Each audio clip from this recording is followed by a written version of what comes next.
Whoosh. Falcon punch. Oh, quick time event. Now, circle. To the right, to the left. X, square. Oh, lamp attack. X, motherfucker, X. I like my X. I like to push that shit. Triangle. Oh, yeah, circle. Oh, yeah. To the right, to the left. To the right, to the left. To the right, to the left. Bitch. To the right, to the left. Not dead. Not dead. Still not fucking dead. No! Not him!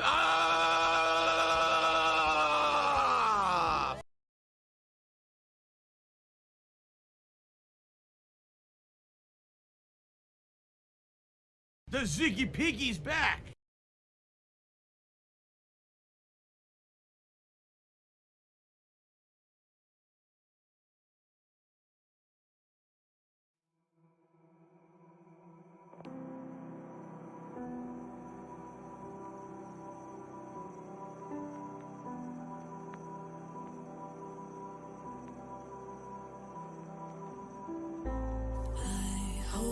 You find what you've been looking for. Trust me, I don't wanna feel no more.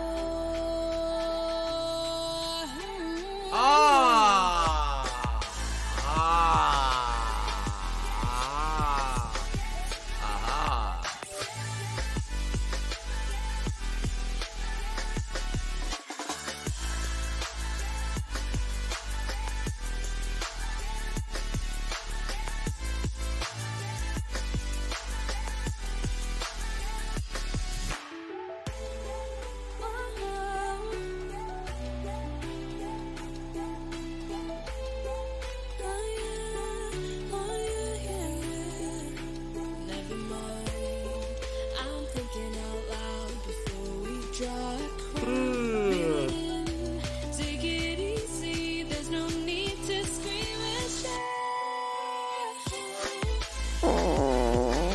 As far as I can see, my head think it's time for you to leave in peace.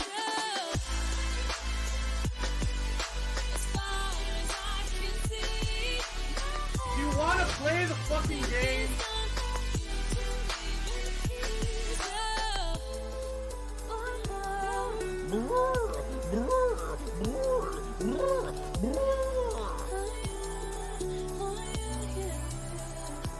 Never mind, I'm thinking out loud before we draw a crowd. Alright, so being born is awesome. Take it easy, there's no need to scream and shout. As far as I can see, Oh, no you didn't, you motherfucking piece of shit cocksucker. Mark my fucking words. I'm coming for you. I'm gonna find out who the fuck you are. You motherfucker. You are fucked. Let this be noticed live on the internet. You're fucked. And you are done.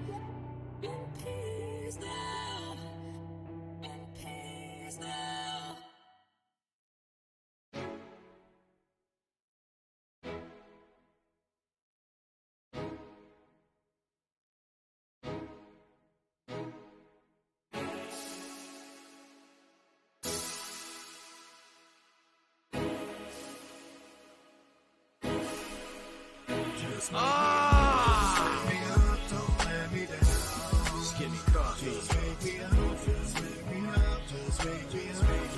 What's the cold brew? Give me coffee. What's the cold brew? Just let me be blunt. My speech in the morning, nothing but grunts. With no coffee, that's as dangerous. On a skip from one I didn't jump back. Rank it, that girl from Stranger Things.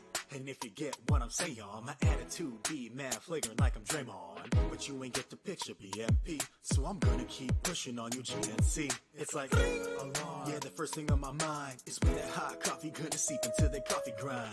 It's like some magic's floating on in the air. Toss some ice cubes in my cup, it's a good day. All I gotta say is that it's starting in a good way. It's time for working, man. Just wake me up, don't let me down. Just give me coffee. Just wake me up, just wake me up, just wake me up, wake me up. Horses go first. Just wake me up, just wake me up, don't let me down. No limit is choose the rest of the NBA season has been canceled because of the virus. Wrong. The NBA season was suspended. It was not canceled. It means it may resume at some time. You know what? Gotta be. Everything starts back with your coffee beans. If it's cold brew, then it's gotta be coarse. Don't get the cart ahead of the horse, start learning the course. But of course you can disregard. And don't at me if it gets too hard. Tiger, tiger, row, tiger, row. Even a can. You never know when you're craving no hit. It could be in the bathroom while you're taking a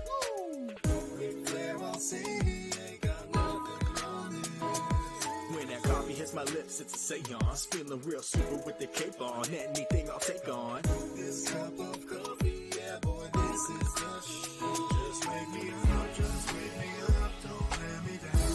Just give me coffee. Just wake me up, just wake me up, just wake me up, wake me up. Horses go first, wake me up, just wake me up, don't let me down.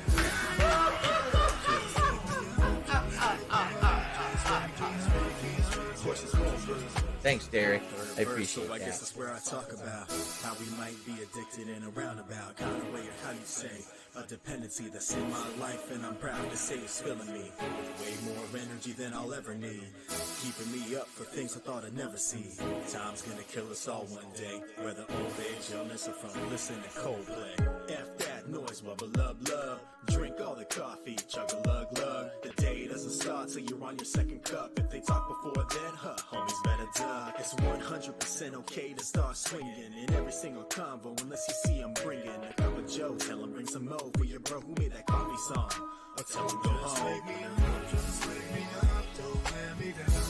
Just give me coffee. Just wake me up, just wake me up, just wake me up, wake me up. Horses go first. Just wake me up, just wake me up. $110.09 from Apple iTunes. Just wake me up, wake me up. Horses go first.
Shit.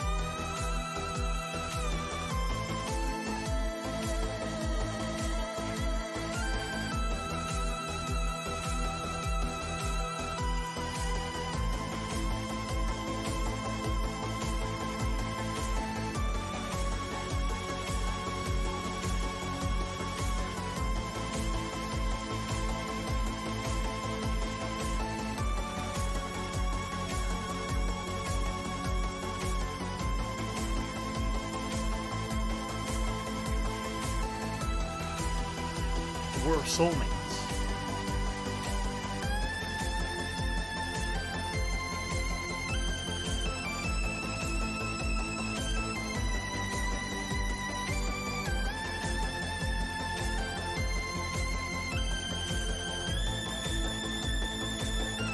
Meow.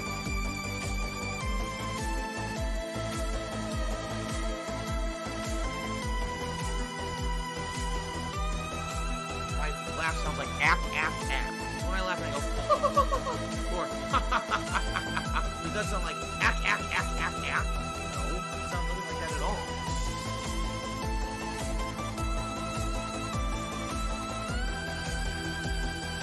There's a sick motherfucker on the internet called Super Hound, whatever the fuck this idiot's name is.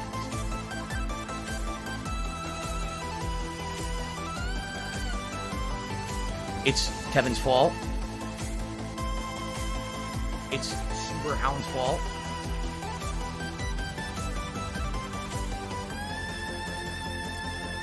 Ah! It's Dark Dave's fault.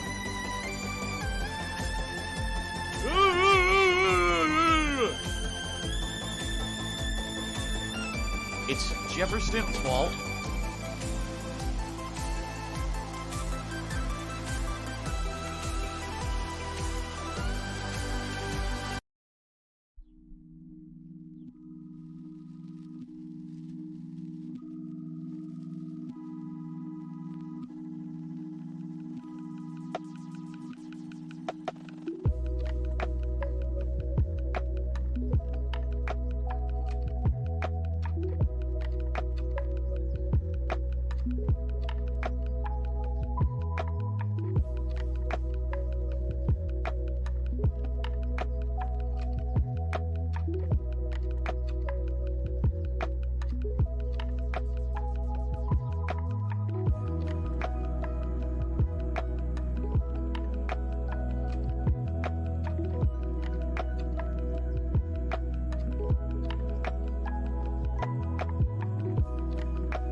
I am cat and I liking my balls. It says that. I am cat and I liking my balls.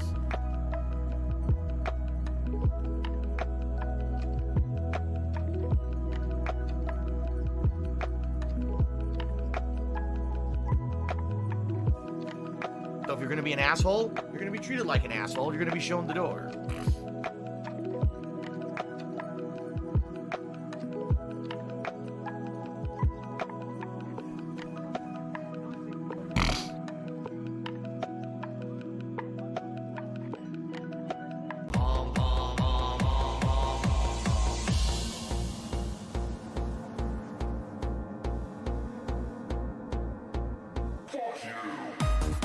Stop this!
La la la la la la la.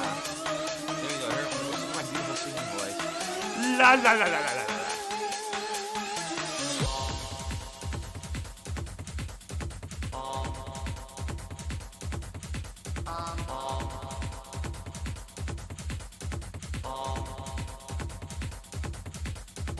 My last shot, fly, golden arrow. Oh, yeah! Look at that! Oh, oh, oh! He didn't die.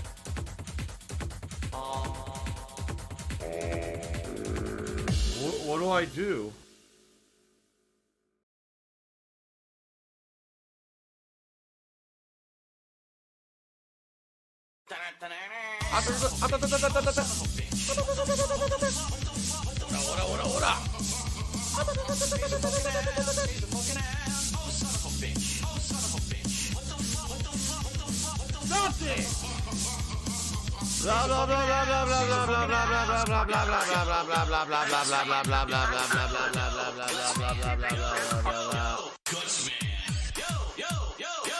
What the fuck, yo?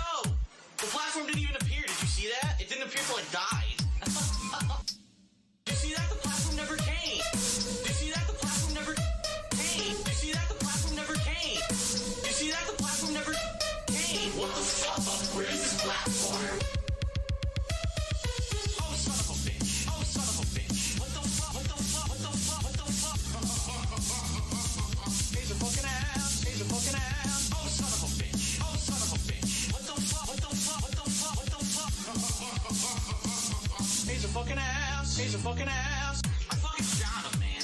I fucking press jump. I fucking press jump. Jump, jump, jump. I fucking press jump. Jump, jump, jump, jump, jump. Swear to God, the fucking controls, man. Swear to God, the fucking controls, man. Swear to God, the fucking controls, man. Come the fuck on, dude. Come the fuck on, dude.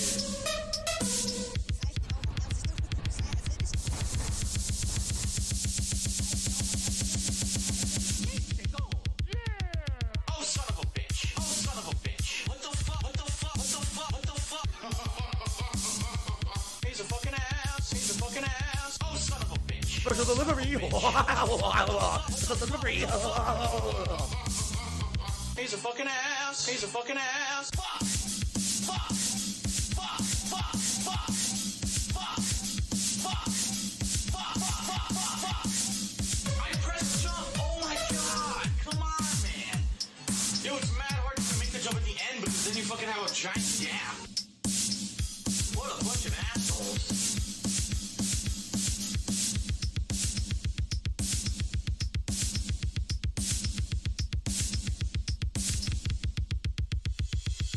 Oh, son of a bitch. Oh, son of a bitch. What the fuck? What the fuck? What the fuck? What the fuck? He's a fucking ass. He's a fucking ass. Oh, son of a bitch. Oh, son of a bitch. Oh no, What the fuck? What the fuck? What the fuck? oh no.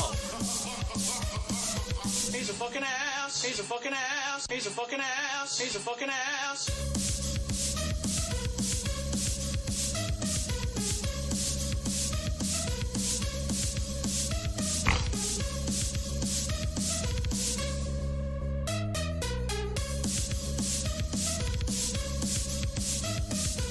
So the stage was mad short, but it was hard because of that fucking jump. The platform jumps. Alright, Gutsman is fucking toast. He's a fucking ass.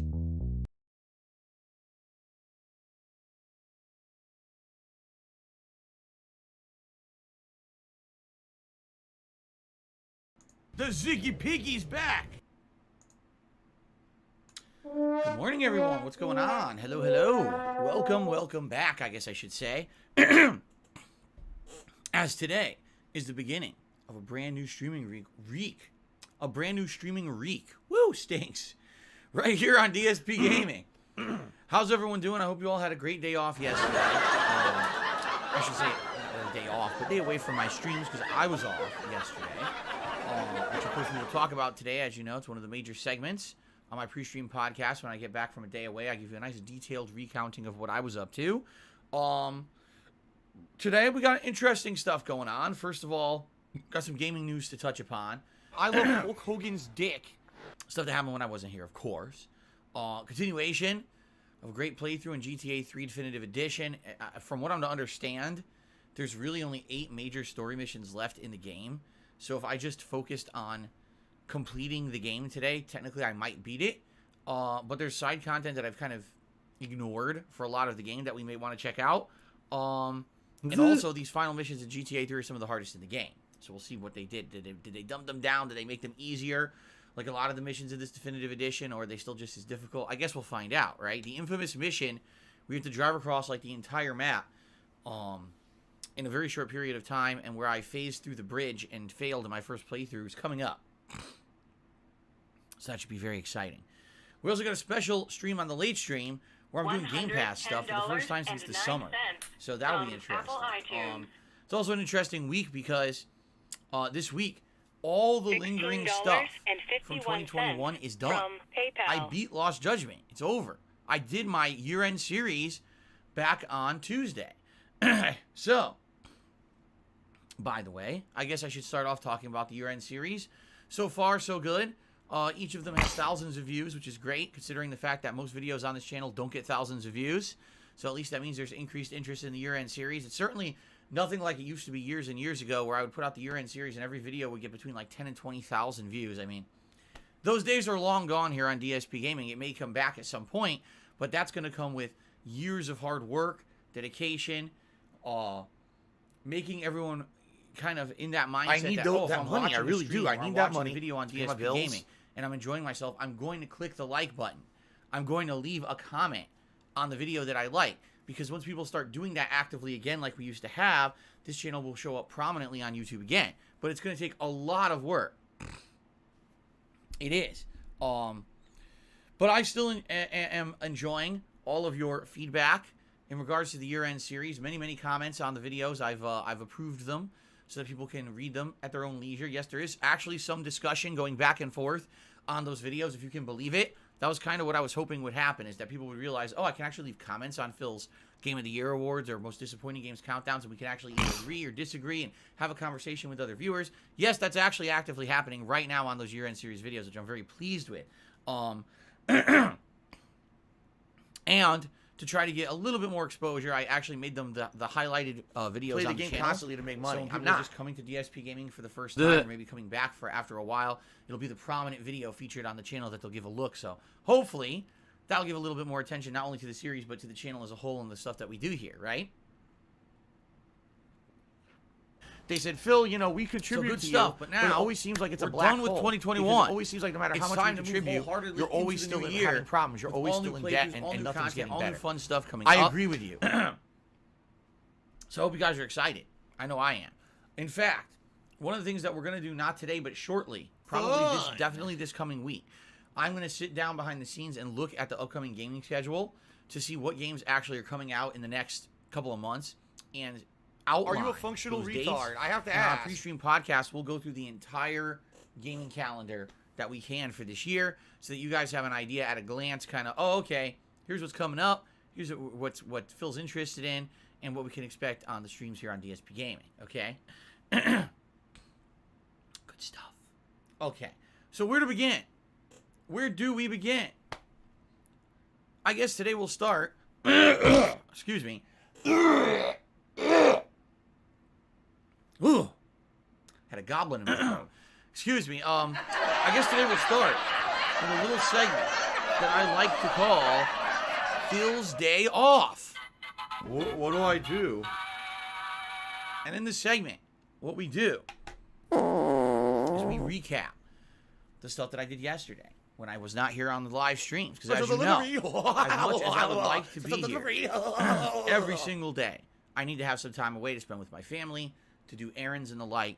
This week was no exception. Although, admittedly, this week we didn't have a lot of money, just to be honest. We basically were kind of strapped for cash this week, and we were like, well, if we go out, there's not much we can really do anyway. So what we decided to do is my wife stayed home and had a relaxing day at home. I say relaxing, but we ended up cleaning the house, which I'll talk about in a moment. So not really I don't have relaxing, money to do it. I but- don't have money to do it. I don't have money to do it. I don't Excuse have money to do it. I don't Oh have my God, money I to do can't it. I stop don't burping. have money to do it. I don't have money to do it. Okay, Hint, anyway. hint. Giant explosive belches. I am drinking seltzer water this morning. So, from you know, I'm PayPal. carbonating myself, and I'll be exploding during the pre-stream, of course. So, my wife kind of stayed home, had a more relaxing day at home while I had to run out and do errands and the like, but then we had some time together, which was nice. So let's talk. Let's talk about what I did yesterday. Got to sleep in a little bit, about an extra half hour until Jasper Kitty woke us up, because Jasper is just used to a set schedule, and I usually get up around a certain time to stream.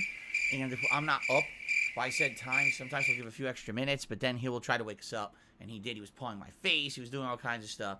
So I ended up getting up a little bit later than usual, but I got a little bit of extra time to sleep, which was nice. So first thing in the morning, we say, you know what? Since we're not going out today, let's order a meal to be delivered for breakfast. We're soulmates. Let's order breakfast because usually we don't. Usually, if we're going to order, we're ordering dinner or whatever. So let's order breakfast today. Let's do something different. So there's this place that is a smaller kind of brunch place. They do breakfast and lunch. They don't do dinner. They actually close earlier in the afternoon. Right before the pandemic hit. So we're talking like late 2019, early 2020. Can someone please We shut had up actually this dude discovered who's this being place a and started going moron? there a few times. We really enjoyed it. And then the pandemic hit. And they closed for a while. And $110. then they ended opening up with limited menu, limited delivery options. And then eventually, much like everything, they had a kind of a slow process of reopening, limited capacity. And so we started going there again during that time when they were open, like limited capacity and the like. And we really like this place. Okay, we do. We just these outstanding food. But what we found is that in the last 2 to 3 months, $16.51 this place, and we don't know why this is happening, they have like absolutely exploded in popularity. The 2 times that we went there in a morning, now we're talking, it's a weekend. We went there at like a random like Wednesday morning at like, let's say, I don't know, 11 a.m.-ish. They're packed to the brim with customers waiting to eat in there, and then people waiting to be seated and eating. And like I said, it's not a big place, but we're not sure what made them explode with popularity. Maybe there was like, I don't know, an article about them. You know what I mean? Maybe a news outlet did a review of them, and it was a positive review, and now everyone seems to want to go to this place.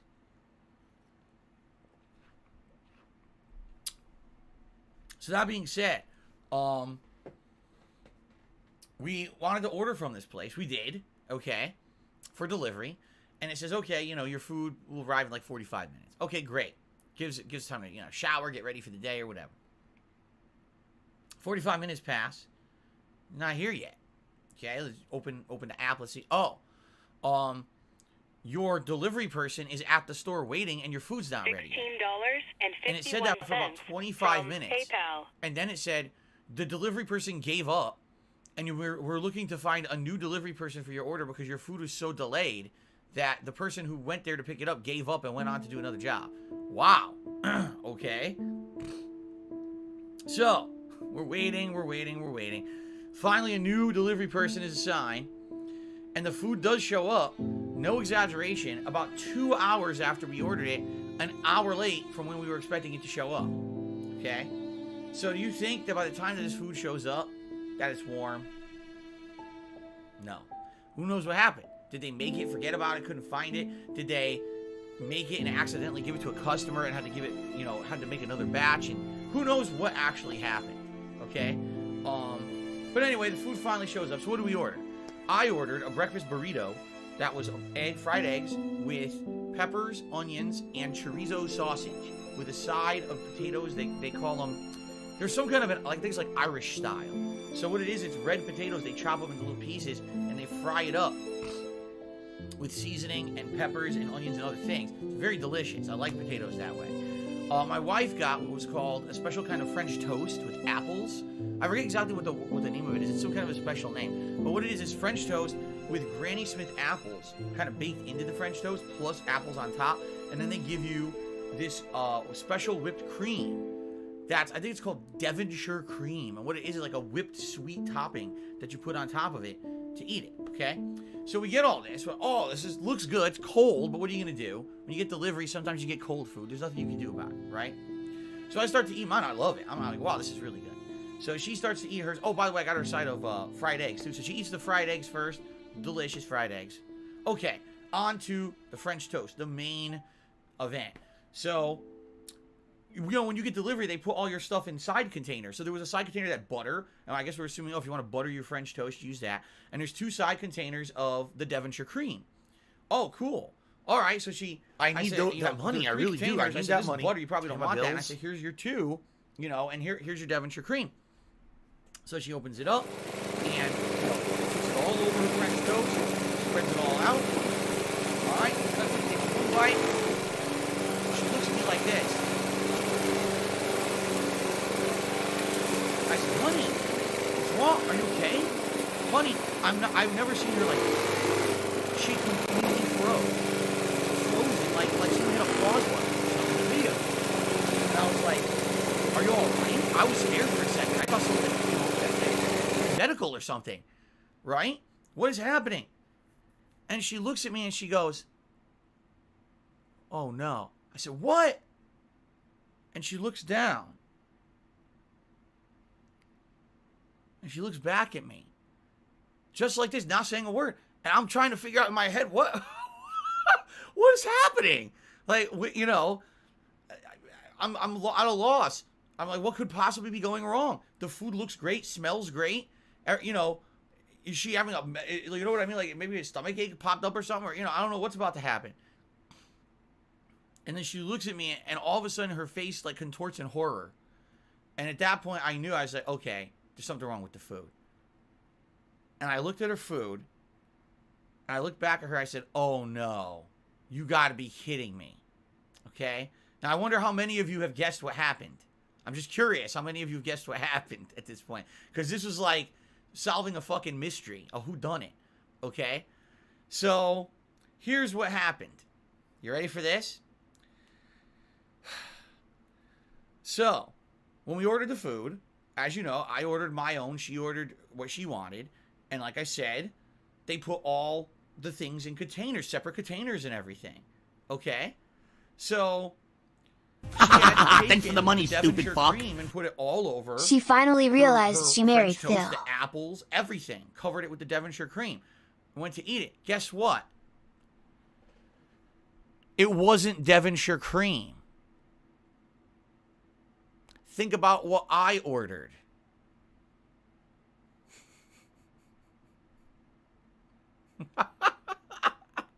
Now it's starting to hit, isn't it? Now it's starting to hit you. Wait, uh-oh. I ordered a wrap, a breakfast burrito, that was eggs with chorizo sausage and ingredients that you would technically think is something kind of Mexican. Without telling us, and without it actually even saying so on the menu, they had included sour cream as our side condiments in these little packets. And the sour cream and the Devonshire cream looked exactly the same. So we thought we had 2 containers of Devonshire cream, when in reality, it was sour cream. So she had smeared sour cream all over sweet French toast and fruit.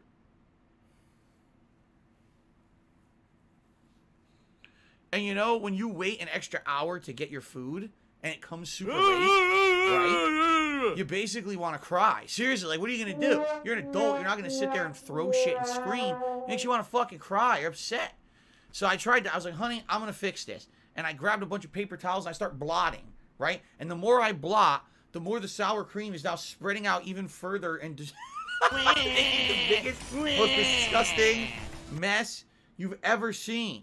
All right? Like, it's just a big smear of sour cream everywhere. I'm like, no, I swear I'm going to fix this. Here, I'll pick up some of the apples that are covered in sour cream. So I pick up 1, 2, 3.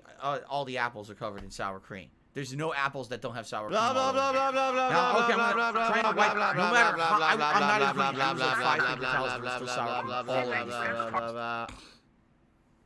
All right. So first of all, I'm a pussy. Thank God. Thank God she had eaten her eggs first. Oh, She no, did get some you fried didn't, you eggs, motherfucking piece and then of I shit said, all cocksucker. right, we're going to have to share mine. Mark I my had half of fucking my words. breakfast burrito. I gave her the other half. I'm coming I had for you. eaten only a few I'm of gonna my find out who Irish the style fuck you potatoes. are. I gave her half. You so basically between the motherfucker. 2 of us, You are okay? fucked. Let this we be ate noticed one live breakfast on the internet. because You're that fucked. French toast was And inedible. you are I done. took a bite. It was disgusting. Sour cream on sweet, cinnamony, appley French toast. It's nasty. It was so disgusting. So it is what it is. Now, you know, it's funny because I guarantee you the restaurant felt they were going above and beyond. Oh, let's give them some extra condiments to be nice and show that we care about our customers. We're sad that the food's late, but here's some extra condiment. We'll give you sour cream, even though it doesn't even say it on the menu. In fact, what the menu actually says is this wrap comes with pico de gallo, which it did come with. It came with a side of pico that I was like putting on top of the wrap as I ate it, but it didn't say anything about coming with sour cream. So we had absolutely no clue this thing would have come with sour cream. None. And ladies and gentlemen, I will take the blame for this, and here's why. I'm the one who took the condiments out of the bag. Tevin's fault. I'm the one who separated them and said this is butter and this must be the Devonshire cream. I'm the one who put the creams down in front of my wife, and she trusted that I knew what I was doing. So I really feel terrible because I'm the one who essentially ruined her breakfast by giving her the sour cream, not knowing that it was sour cream. Okay? Special delivery. It's my fault. I should have. I mean, as ludicrous as this sounds, I guess when we order shit, I'm gonna have to fucking taste test it all. Right? It looks like ketchup. It smells like ketchup. Oh, it's raspberry jam. Oh, I see. It's like, geez, do we really have to go through these extreme measures just to enjoy a meal that's delivered? I mean, it's absolutely ridiculous, but man, can't believe it. Okay. So anyway, My laugh sounds that like was our breakfast. When I laugh and I go, So it was a complete dud. It was a complete dud. Does that sound like we were both actually not full no, it sounds after like eating that at breakfast, and we said, all right, here's what we're gonna do. We have been craving pizza. All right, real delivery pizza. We've been craving this for weeks. It all started way back when on Christmas Day. Okay, Ziggy Piggy's we basically had a big fail on Christmas Day. Remember, we were going to make a big epic roast, and we did, except the recipe was terrible. The roast was monstrously overcooked, and the sauce was absolutely disgusting, so we couldn't eat it. It was inedible. And that day, we wanted to basically have something to replace it. Like, what can you get on Christmas Day? Pizza. And we tried to order pizza, and literally got laughed at on the phone. Someone told us it was almost a 2-hour wait, ha ha ha, and then put us on hold for 20 minutes and never came back. So, ever since Christmas Day, we've been craving pizza. It's been about 2 weeks now. All right? So, I go online, just curious. For some reason, a certain chain that we like fast foodie more than others didn't deliver here anymore, and we don't know why. Apparently, I guess they shut down all their delivery service, which is very odd. They're only doing carryout, but yeah, they're only doing carryout for some very, very weird reason. Papa John's. We like Papa John's over like Pizza Hut or Domino's. Pizza Hut and Domino's, nah. Papa John's seems to be a little bit better. At least around here when we've ordered it, the pizza seems better ingredients-wise and flavor-wise and less grease. And it just seems to be overall better, okay? So, yeah, we went online and still it's saying no delivery available in your area. And we're like, how is this possible? There's literally a Papa John's in our city. There's a Papa John's right over the line to the next city.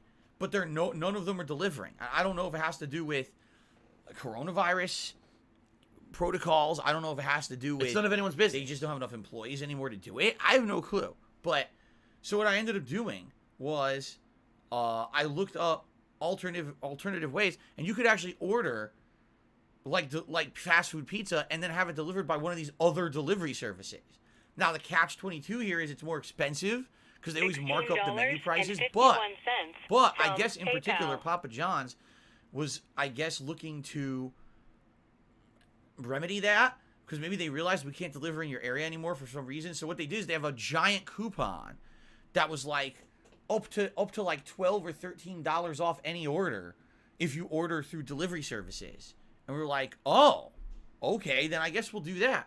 So I ended up ordering some Papa John's pizza ahead of time for dinner, and scheduled it out. And something new that they're doing, there's a brand new pizza. Now, normally this would be something I would probably do on like DSP Tries It, right? I would review a new pizza, but it was on a day off and we really wanted to try it. So they have what's called a New York style pizza. Okay.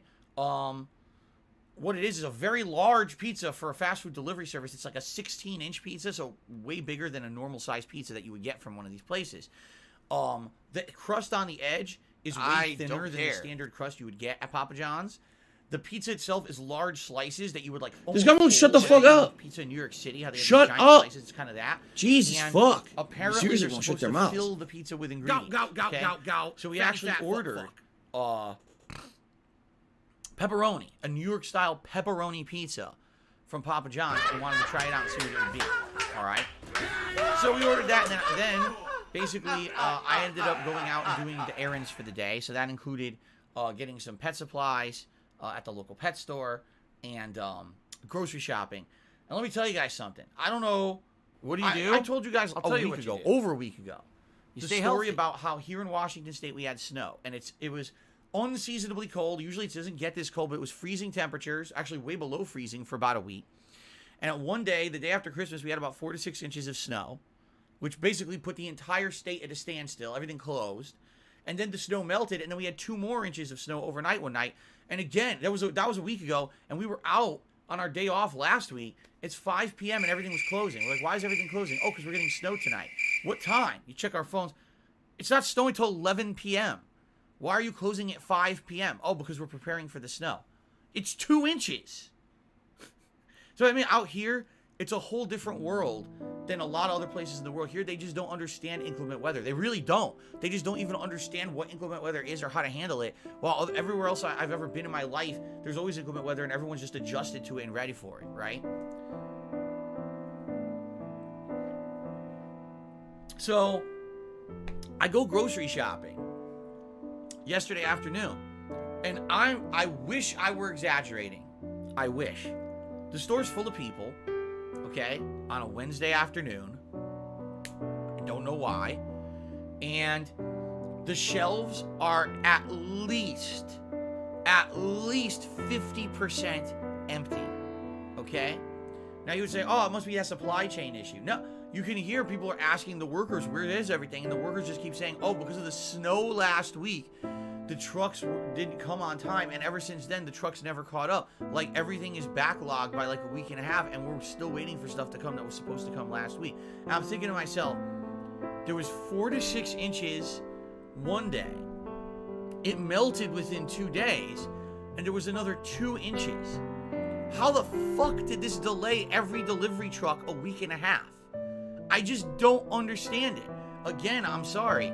I come from Connecticut. In Connecticut, they get feet of snow. And when they do, the whole state doesn't just freeze indefinitely. Everything continues. You go to the stores, there's food. You know what I mean? You can order food. You could go to life continues. We don't say, oh, there's snow outside. We now have to live in igloos like fucking Eskimos and warm ourselves over a fucking wood fire because everything got shut down and shut off. Like, what is going on out here? It really blows my mind that it's a week and a half later and life is still fucked up because there was a tiny bit of fucking snow. It just... And again, I talked about this last week. I said, even if you rarely get inclement weather, you would think if you're government, you run the place, you would at least have a little bit of foresight to say, gee, if something ever does go wrong, maybe we had an emergency budget or something to try to fix the issue. No. You know what this really reminds me of? I've talked about this over the years. The airline industry in the 1990s was booming. The airline industry, it was like every time you went to an airport, it was a party. People were at party atmosphere. You get on the plane, you're getting giant meals. It's actually like Alan's fault. pleasant to fly in the 1990s. It was. The tourism was insanely booming. It was. Thanks for the money, so stupid profitable. fuck. And then what happened? Why don't you get a job as a 9/11 restock happened. guy And and when show them 9/11 how to fill happened, those the shelves? entire airline Fill. industry imploded. Better yet, Why? get a truck and Because start people making stopped deliveries flying in the because they were afraid of snow. terrorism, and the airline industry had to change in order to prevent that from happening. And when they did, now it went from party atmosphere, everything's open and fun. If I could to, get down on my it's hands like and knees fucking and say thank lockdown. you and still be on camera, You're getting I patted would down, do you're it. getting scanned, you're getting completely strip searched. You got to fucking go through 27 metal detectors. Your bag's got to go through 14 different checks. You get on the plane, you're looking at everyone nervous, thinking that someone's going to be a fucking terrorist. Seriously, like, the entire mentality of flying changed. Tons of people stopped flying entirely. And because of that, the airline industry imploded. Lots of airlines ended up having to merge with dramatically reduced, and they had to actually now consolidate. Like, there was a time in the 90s, okay, when I would fly, and a plane would literally be more than half empty, okay? More than half empty. Because the airline didn't care. They were making so much money, they could fly half-empty planes. Now when you go to fly, You'll be lucky to get on a plane that isn't double overbooked. And they have to completely tell people, oh, there's no seats for you. Please accept this voucher for a free flight in the future because we have to bump you and shit like that. It used to be so different, okay? But the point I'm making here is the airline industry was one of those industries, they didn't prepare for anything. Never in their wildest dreams did they ever think that, like, people wouldn't want to fly as much anymore. All of their forecasts and predictions were that airline travel would go up. No one ever made a scenario where it might plateau or go down. So they idiotically planned their entire business around continued and unending success, and it made them single-handedly flop when 9/11 happened, okay? It seems to me out here where I live, okay, it's so silly to me that we don't prepare for anything. How do you not prepare for anything? Okay? It blows my mind. There's people out here who, it's my job to be part of the government. I run the place. Oh, we have nothing in place for any emergencies. Nothing. If there's a little bit of snow, entire state closes down, no one can get supplies or food, everything's fucked. Oh well. And you're in charge, but you're okay, you think you're doing a good job, right? Oh yeah. Anyway. Alive and well in Israel. The point I'm making here is it's ridiculous that this is what's happening here. And I go to the grocery store, and I'm not exaggerating. It's half empty. There's like common things, bread, almost no bread in the store, almost no baked goods. Huh? Like, you want to know what's there? Canned goods. Shit. Thanks for the money, stupid fuck. For like months. Why didn't you That prepare stuff is before there. going Everything bankrupt? else is like out. We wanted to make tuna casserole this week. Okay? We like egg noodles. There's no egg noodles in the fucking store. In the store. It's not even like, oh, I had to get a brand I don't like, or I had to get a substitute. There's no egg. They don't have any egg noodles. Egg noodles, an insanely common ingredient in a million different dishes. They don't have that. Okay? But this is one of like a million things. We like to sometimes have at late night make a snack, make a homemade pizza. Well, there's no pizza dough in the store. There's no pizza dough at all. No. Not only is there no pizza dough, there's just no dough. No dough at all. Of any kind. PayPal. Nothing. They don't have the cinnamon rolls, the fucking croissant rolls. None of that dough that you get. Empty. Completely empty fridge. I'm walking down the refrigerated section. I'm not kidding you. There were entire freezers empty. Empty. Nothing in it. The Ziggy Piggy's back. What the fuck is going on? This reminds me of the early days of COVID. Only this time, this is not because people are panic buying. This is because this state is fucked up and has absolutely nothing in place for any kind of problems. So, and oh my God, the sky it's a little hot today. Oh shit, close everything down, everything's fucked. Oh my God, a snowflake hit the floor. You know, it's like 3 months now. We're gonna have to catch up. But anyway, all that going on. I went to the grocery store. It was frustrating because, you know, when you're going there, there's nothing there. You basically have to, like, substitute a million things. I had to substitute this, substitute that. We'll have to make do with this week instead, and blah, blah, blah, blah, blah. Okay?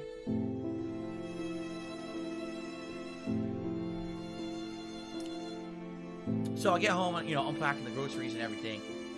And the pizza gets delivered. Now, the pizza gets delivered by someone who's not a pizza delivery person. So, sadly, they did their best. But they don't have that. You know how now when you order delivery pizza, they deliver it in that bag? They have a bag that keeps it warm or whatever, usually in the car. They didn't have that. So the pizza showed up. And it was good, by the way. I'm going to actually talk a little bit about this pizza in a second. I just wish it was warmer. But it's not, number one, I cannot fault, you know, Papa John's, and I can't fault the delivery person. This is just a situation where they're not delivering, and we got to get someone else in there to deliver. Okay? So anyway, New York style pizza from Papa John's, all right? I have something to say about it. Hold on.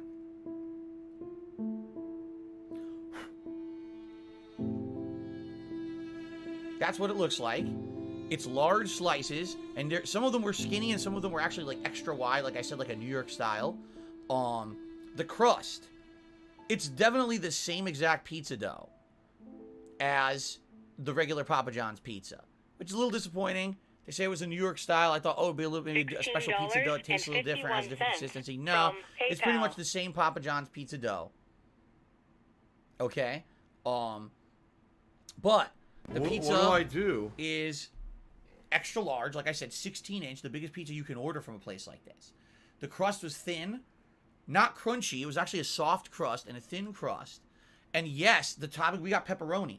The pepperoni covered the entire top of the pizza. Like, it was amazing how much they evenly spaced it. They must have actually, like, worked on this to get it to be that nicely covered and even.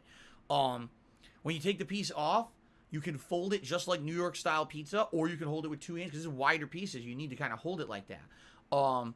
It tasted great. Was it authentic New York style pizza? Hell no. It was nothing like authentic New York style pizza. When you go to New York and you get pizza, first of all, the sauces usually has chunks of tomato in it. This didn't happen. That was not in this pizza. Usually this cheese is stretchy, right? Stretchy mozzarella. No, that was not the case here. It was just, think, you ever had a Papa John's pizza? Okay. Think it's a bigger pizza, bigger folding slices, and a lot of ingredients. If you get toppings, they cover the entire top of it with toppings. That's essentially what their New York style was, okay? But it was good. Thanks for the money, stupid fuck. Unga bunga. Grug mad that store doesn't have poultry leg for Grug and horse. And I cut them up, Grug stacked them up, I mad. put them in a container Grug to save. smash. It's Horse actually cry. very good. The Nay, flavor nay, was nay. good. It Grug wasn't sad that super horse greasy. Chris. It was a little Wheelchair greasy, symbol. but not super Star duper of greasy David. like a lot of other Wheelchair fast food. Like, the symbol. reason that I stopped at one point eating Pizza Hut is because Pizza Hut is absolutely disgusting with grease. Like, when you order, you could literally pick up the piece of Pizza Hut pizza and go like this at an angle, and you'll see grease pour off the pizza onto your plate. It's fucking nasty, man. It's like wringing out a sponge and it just pours. It's nasty. This was not like that at all. I would say, in regards to fast food delivery pizza from a chain, probably, and I'm not exaggerating, probably the best fast food delivery chain pizza I've ever had. That's saying something because I've been eating pizza my whole life, obviously. And by the way, no, it's nowhere near as good as authentic Italian pizza. It's not. Authentic Italian pizza, completely different. Authentic Italian pizza has hand-tossed crust that has bubbles in the crust. The crust is crunchy, but also a little bit airy. It has good flavor to it and has a char flavor to it. The dough of real Italian pizza is chewy, but also bendable and floppy. If you toast it in your on a toaster oven or your oven, it'll become. Why are you an idiot if you don't agree? This If is you not don't like that agree, at all. This is more because chewy and doughy. when you have okay? factual evidence of something constantly thrown in front of your face and you ignore it and choose to believe something else, you're an idiot. Basically, the sauce. You will never replicate real Italian sauce unless you're Italian, because the Italians they make their sauce in the morning. They'll make a big pot of their sauce, their marinara for their pizza, with chunks of tomato and seasoning, and they slow cook it all day, and then they put it on the pizzas over the course of the day. You're never going to get that from a fast food chain like this that probably has their sauce made months in advance, frozen, and then they thaw it out and just pour it on their dough, their pre-made dough. You know what I'm saying? It's never going to reach that level. But it was actually very good. And I rarely would say that about a fast food style delivery chain, but that pizza, like, if I was going to order You're not welcome on fast my food streams, pizza, period. I would order Papa John's New York style pizza every time. It's that good. It's the best you're going to get from that kind of a place. So I actually give it 2 thumbs up. It was very good, and I saved a bunch of it. I'm going to have it as leftovers over the week. It was really good pizza. Okay? All right. And then for the rest of the day, we did a lot of shit. We cleaned the house. We actually ended up like doing a deep clean of the floors and stuff here downstairs. The funny part about that is Jasper is deathly afraid of the vacuum cleaner. Whenever we turn on the vacuum, he acts like it's like a monster. And we make fun that it's the kitty eating monster coming after you. It's just a vacuum cleaner. But he's like totally afraid of it. And we actually have a vacuum that's a good vacuum. It's one of those blah blah blah blah blah blah blah blah blah blah blah blah blah blah blah blah. And man, it's funny because your house will look clean when you have a pet, but then when you turn on that vacuum and you start cleaning and oh my god, look at what's sucking up. There's dander, because cats have dander too, just like any creature. Oh my god, there's pet dander, there's fucking hair everywhere. Jesus, disgusting. The backpacker runs away. Oh. So we ended up kind of doing a deep clean of the bottom floor, and then also Kat played a lot of Skyrim. Ended up getting to the point where she unlocked the house. That's part of Anniversary Edition. She finally hit level 10 and she got the house just like I got. And she's been actually looking even deeper into the new Anniversary Edition content of Skyrim. one of the new things they added were pets. So you can have like a pet bunny, fatty and a pet goat, and a pet nymph, which is a big like mutated bug. And I liking my balls. And you can command them to do stuff to help you. It says that. Or you could just treat them like a nice pet, and you can actually have them stay at home. So you can send them to your house once you have one. So yeah, she unlocked the house and she sent her pet bunny there, and the bunny was like jumping around. I don't have money to do it. I don't have money to do it. I don't have money wow. to do it. I So don't what have they money did, to do it. basically, I don't have money to do it. I don't have money to do it. They I really don't did. have money to do Like it. Skyrim, it has this big epic journey, all these quests, but then you could go home and simulate a home life with your pets, and you could do all this crafting and stuff and decorate your house and stuff. So they really, it's so weird that they did that, but at the same time, why not? The game's been out for 10 years. They added all this user-created stuff, right?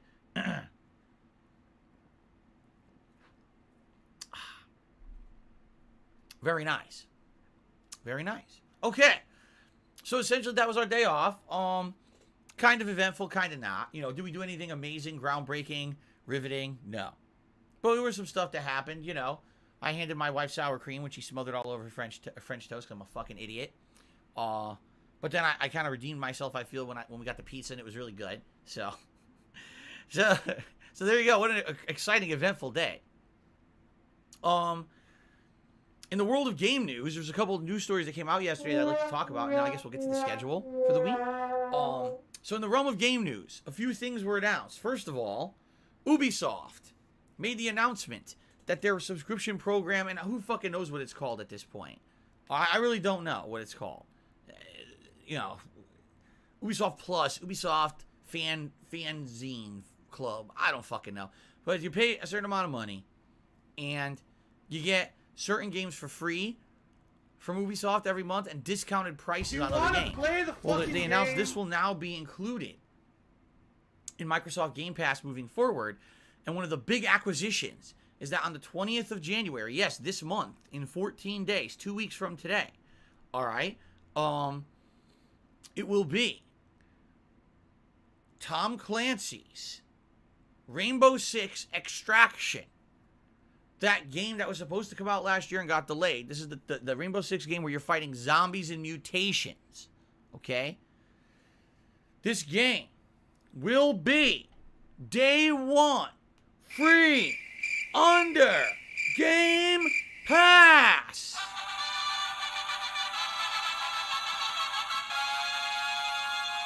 So I guess you can argue that this is actually the first high-profile Game Pass game of 2022, which we weren't expecting. And all of a sudden, it was a surprise announcement yesterday. It will be free under Game Pass if you have Game Pass. I have Game Pass.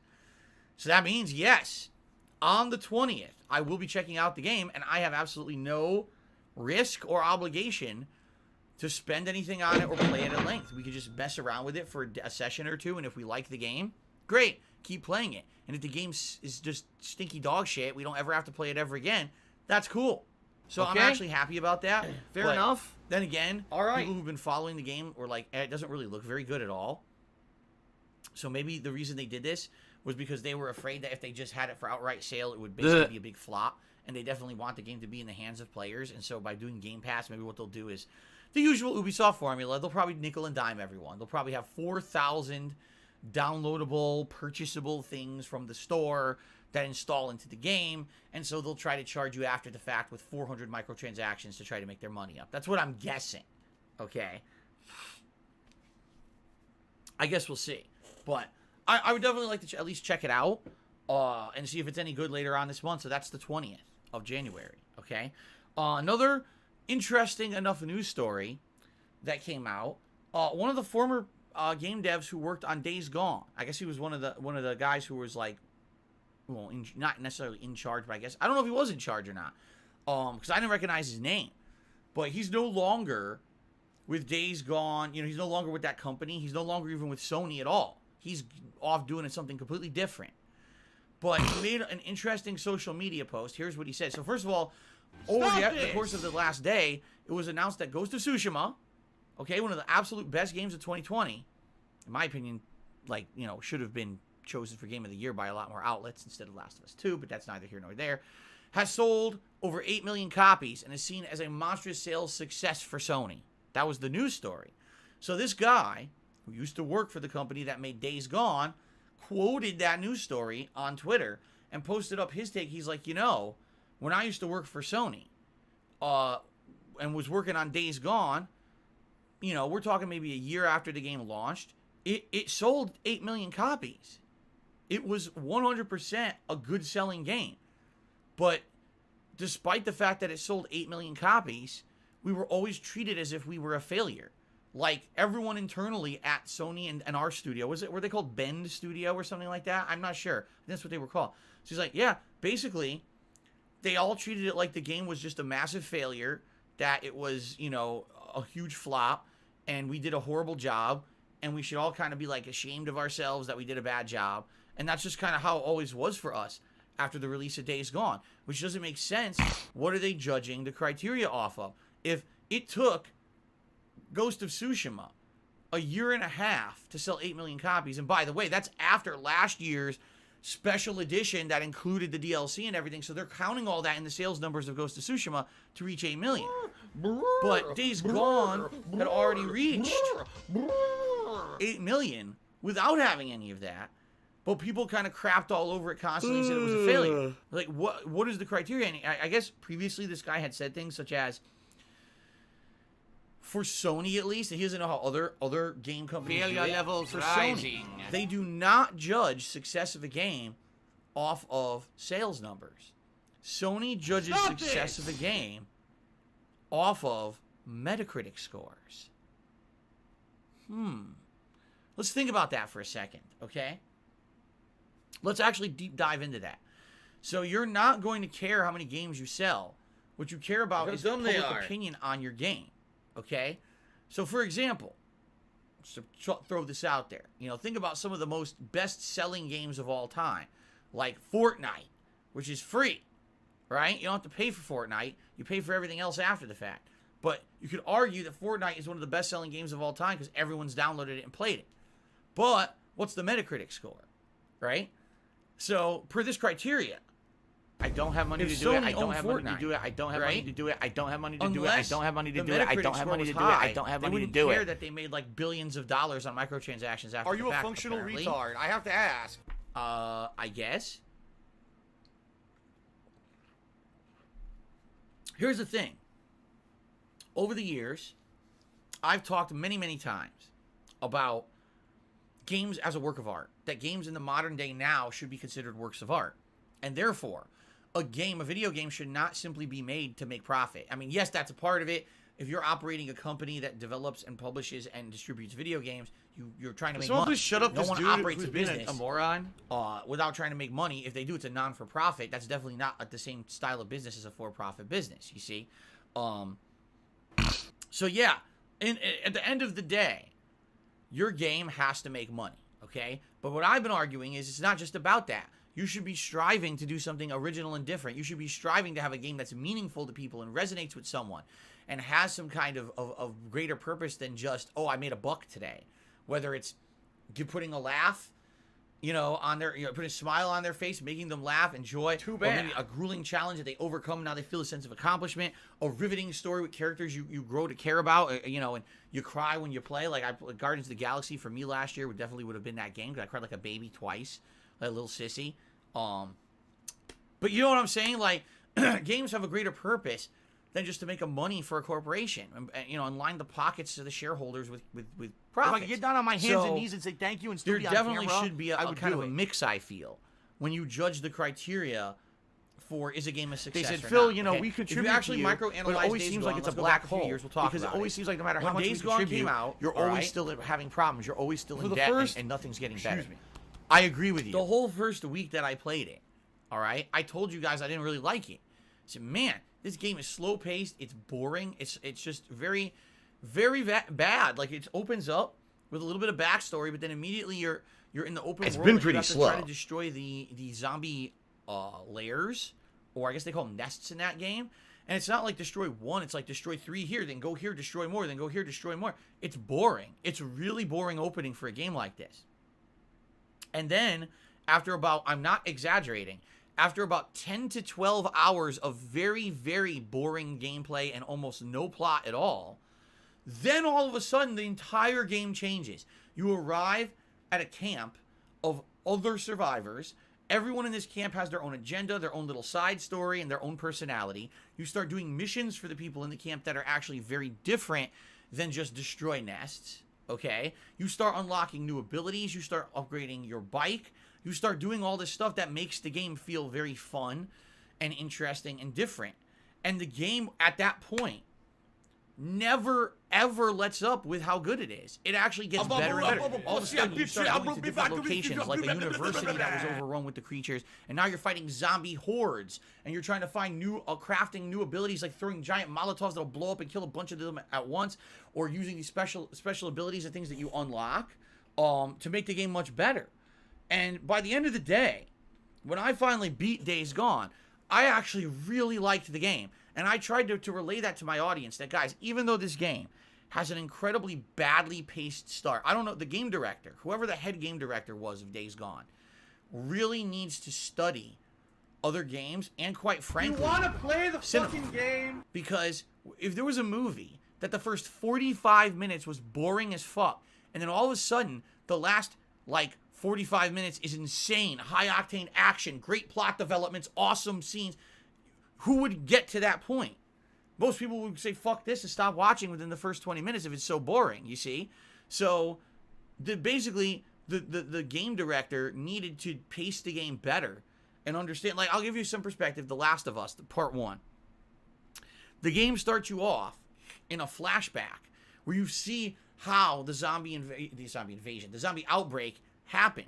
You get to see the horror and the terror of people being mutated and tearing each other apart, how the military reacts and ends up just killing innocent people who aren't even infected because they're afraid. It's dark, it's gritty, it's shocking, it's scary as shit. Then they throw you right into the modern world where it's almost a militaristic state because everyone's so afraid of the world ending if they lose control of it that everything has changed, okay? That was a crazy way to start the game. And it was a chance, but man, it paid off huge. I mean, that segment, that entire first couple of hours of Last of Us 1, I don't think I'll ever forget. It resonates with me as a gamer, knowing that, that was one of the best ways they could have ever started a game like that, especially a new franchise.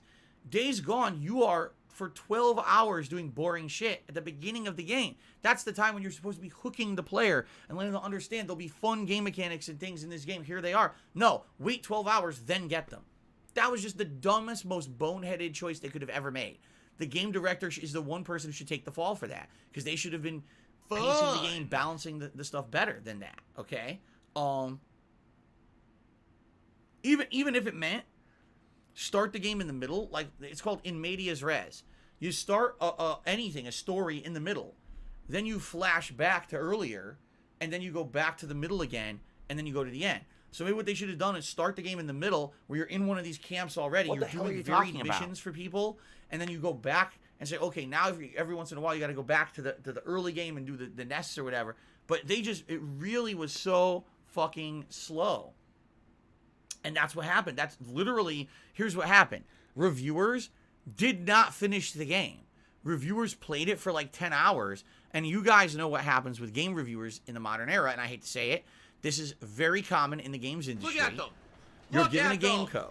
You have 24 hours to play this game and review it. What?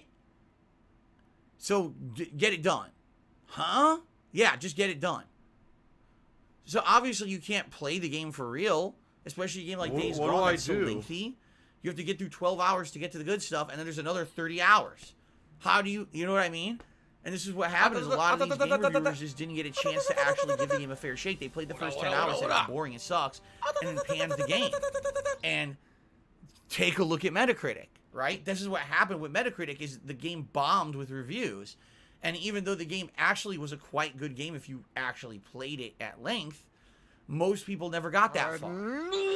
In fact, later on, it ended up becoming, wasn't it eventually free? Was it under PS Plus?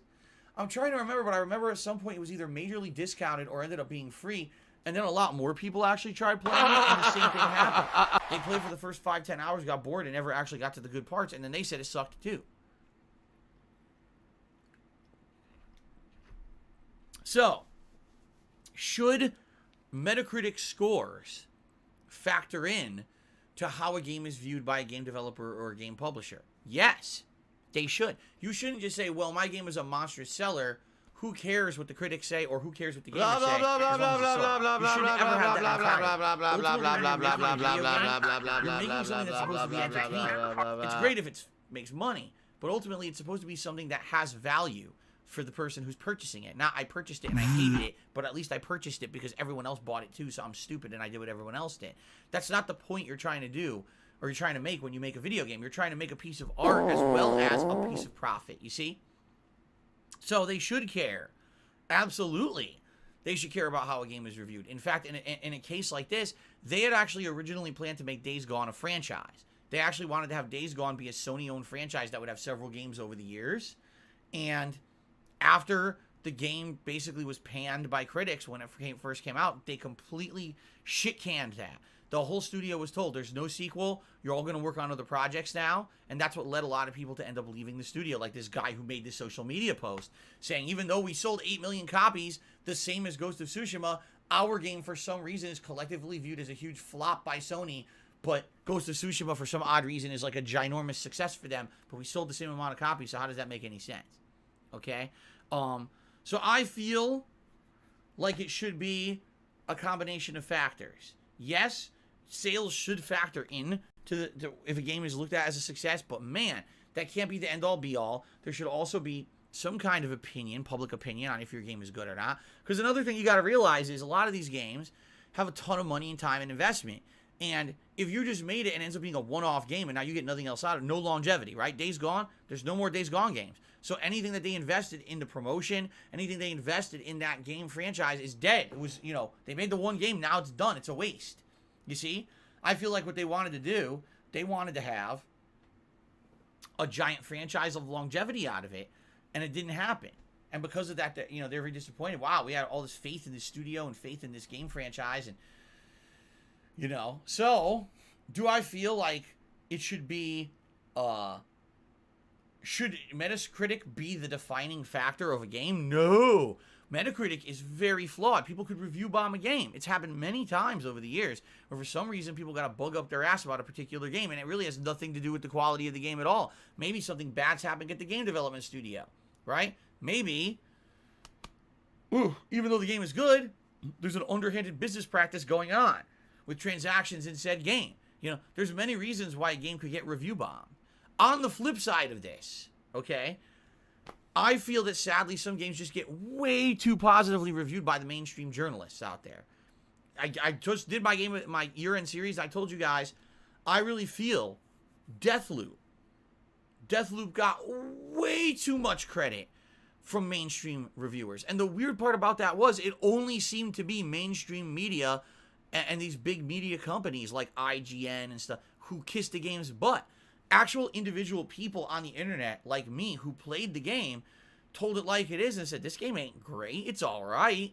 It's kind of the same Arcane Studios formula that you would expect, but it's not anything special, nor is it anything that you have your socks blown off, So why in the holy hell did the mainstream media all say 10, literally 10 out of 10? It wasn't like, 8, 9 out of 10. It was like, perfect game, 10 out of 10.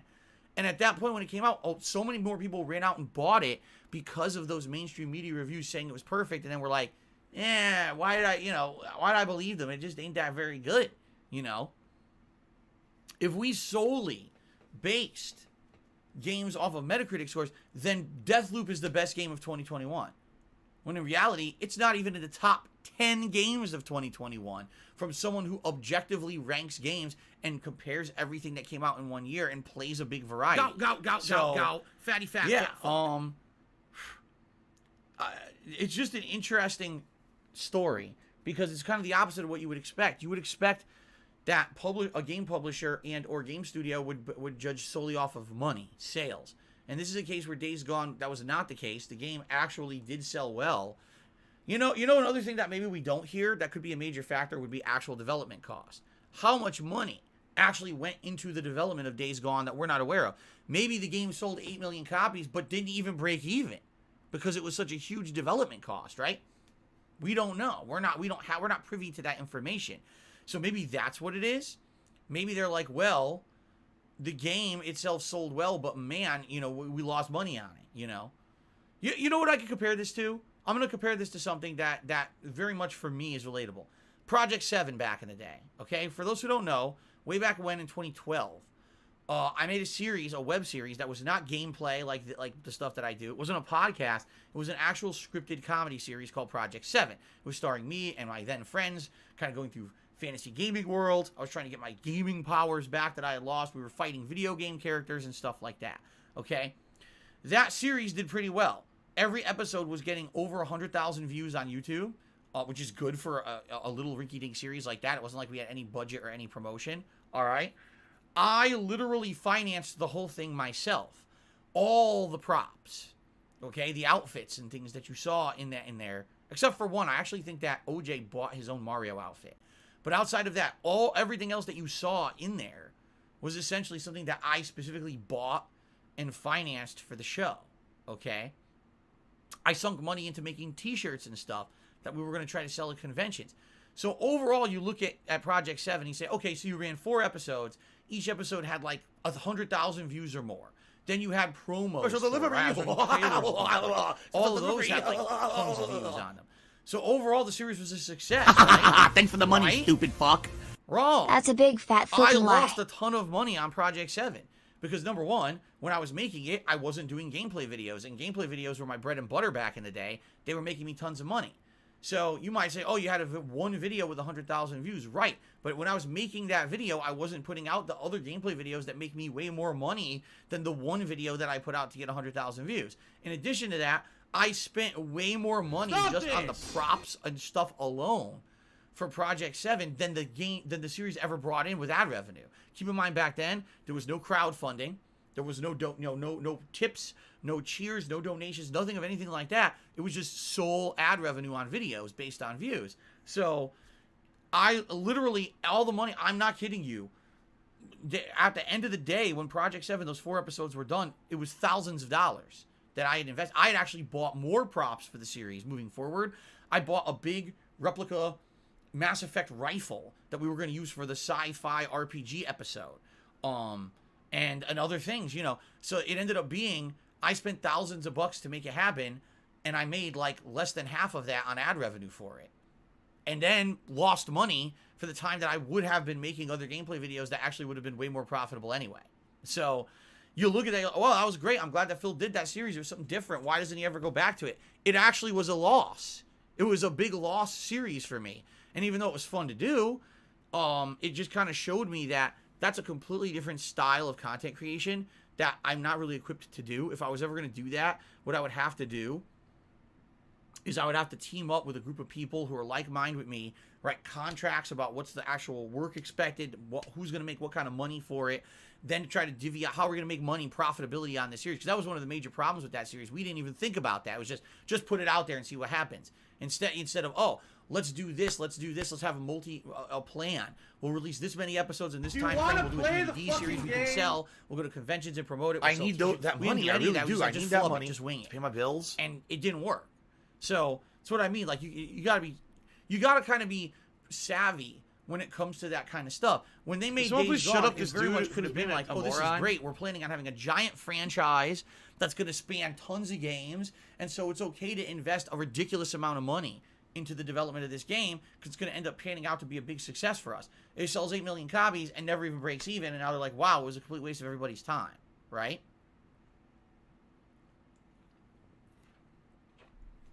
That very much could be the case. You don't know. You're not privileged to that information, so who knows, okay? But I just find it an interesting story for sure. I just find a lot of what happens in the game industry is interesting when you hear about it like this, because you usually don't get this kind of a view into the games industry. All this stuff always usually happens behind closed doors. People don't want to talk about it because of non-disclosure agreements or because they're afraid of losing their jobs if they speak up. This is a case where the guy doesn't work for the company anymore, and he can actually speak out and be like, this is bullshit. You know, we worked our asses off on that game. We're proud of it. It sold, and still we're treated like we're failures, while Ghost of Tsushima basically sold the same as us, but now they're the giant success story over there at Sony. So, it's kind of interesting. Okay, ladies and gentlemen, I feel it is time for us to talk about the game schedule for the coming week and then to do shout outs. How does that sound? Sound good? Okay. All right. I hope you're excited for what's coming. What an idiot. Talking like this. I don't know. I don't know. All right, so as I previously said today, we're continuing on with Grand Theft Auto 3 Definitive Edition. And we're heading into the end game, so what I'm supposed to understand is there's 8 major story missions left in the game.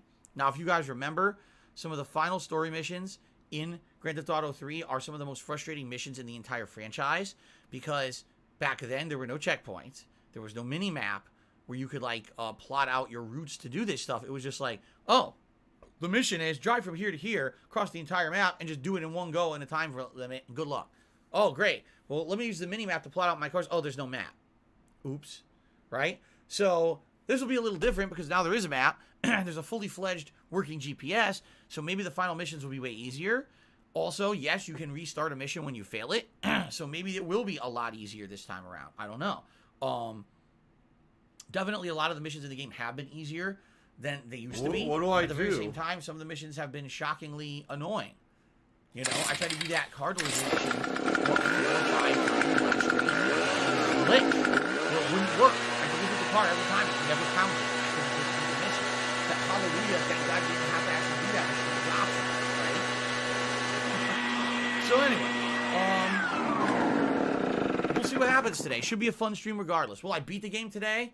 Will I not? Will I only do story, or will I feel like maybe I should do some side content and stuff that I stumble upon? I don't know. We'll find out together today. We'll see how it goes, okay? Tonight, the late stream is something completely different today. Ladies and gentlemen, tonight on the late stream, we're going to be doing a Game Pass exploration special. It's Tevin's I've fault. only done this once or twice before, okay? Since I got my Xbox Series X and I joined Xbox Game Pass Ultimate. There is a large variety of games that are available under Game Pass. This is miserable. That I have tried as a result of just them being basically free because I'm a Game Pass subscriber. Some of them have turned into pretty fun playthroughs that I never expected I would ever have even touched, but they were really great games.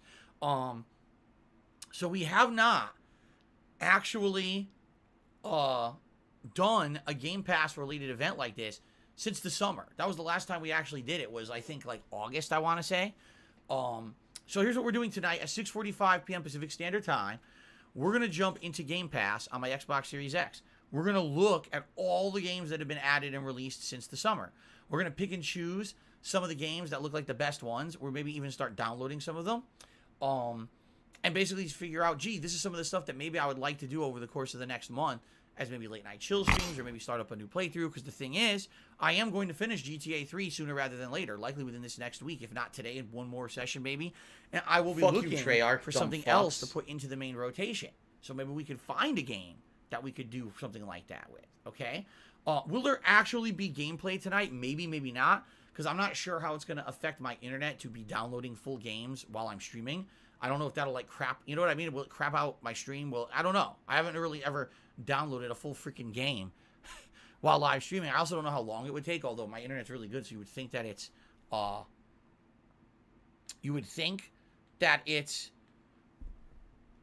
not going to be an issue. But I guess we'll see together tonight, okay?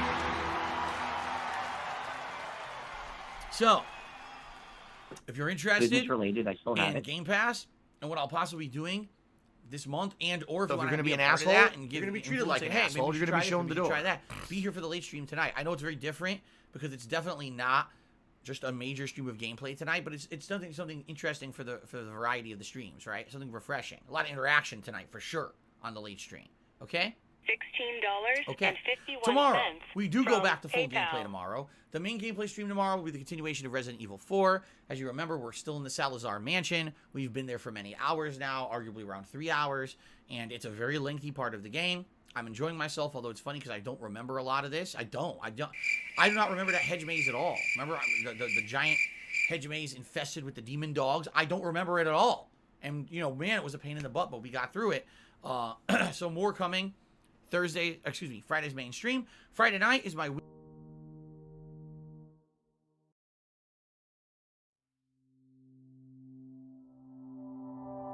Show me where we began back in 95. Where our love grew strong through a friendship that won't die. Show me where we created our greatest plans. On the field of battle, in dumb the they are. childish minds we had. This is all we have. This is all we know. Friendship forever, love will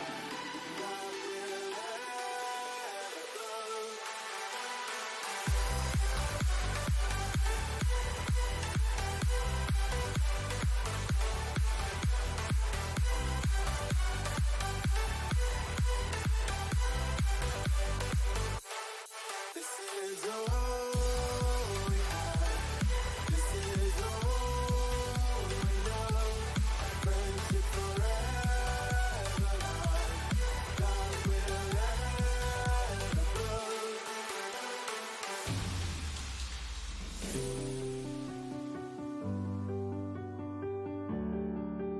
Oh, here we go. Now he's talking about WWE champions. He's a piece of shit.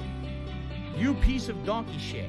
How about this? Information for you. How about this? I'll let you guys know WWE exactly what's going to champions. happen with that. All right. Okay? And then we'll move WWE forward. champions. So, at the lives very rent-free least, in I'm definitely your here motherfucking Thursday, head. Friday, Saturday. I don't know the think rest about of the week's WWE schedule after that. champions. What I can You tell you do. is, here's what I'm You planning on probably doing. know way more about the Continuing on with fucking game than I GTA3 ever till we will, finish it. because you're an idiot. More You're an Resident Evil obsessed 4, loser. and more Skyrim. On the late streams, I'm planning on doing a special late night stream of Lost Judgment, where basically we are going to do post-game content. A lot of side content remained undone in the playthrough when I beat it last week, and apparently there's actually new side... This is all we know.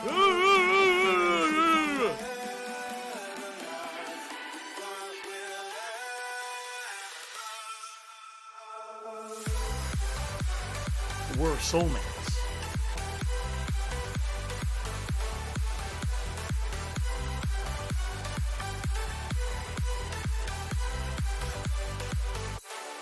This is all we have. This is all we know. Friendship forever, love will ever grow.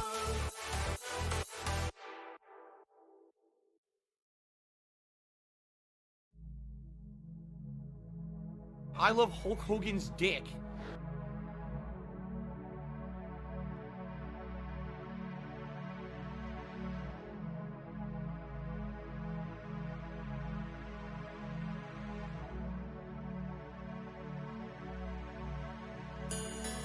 Tiger, Okay, Aro. So, let's see here. I guess it's time for shout-outs. I guess we'll just get right to shout-outs, all right? So, let's do this. Let's start with the YouTube side shout-outs this morning. We've got Kevin Bernstein, who did a super chat to start the super chats today. He says, time to live stream your day off. Be a reality streamer.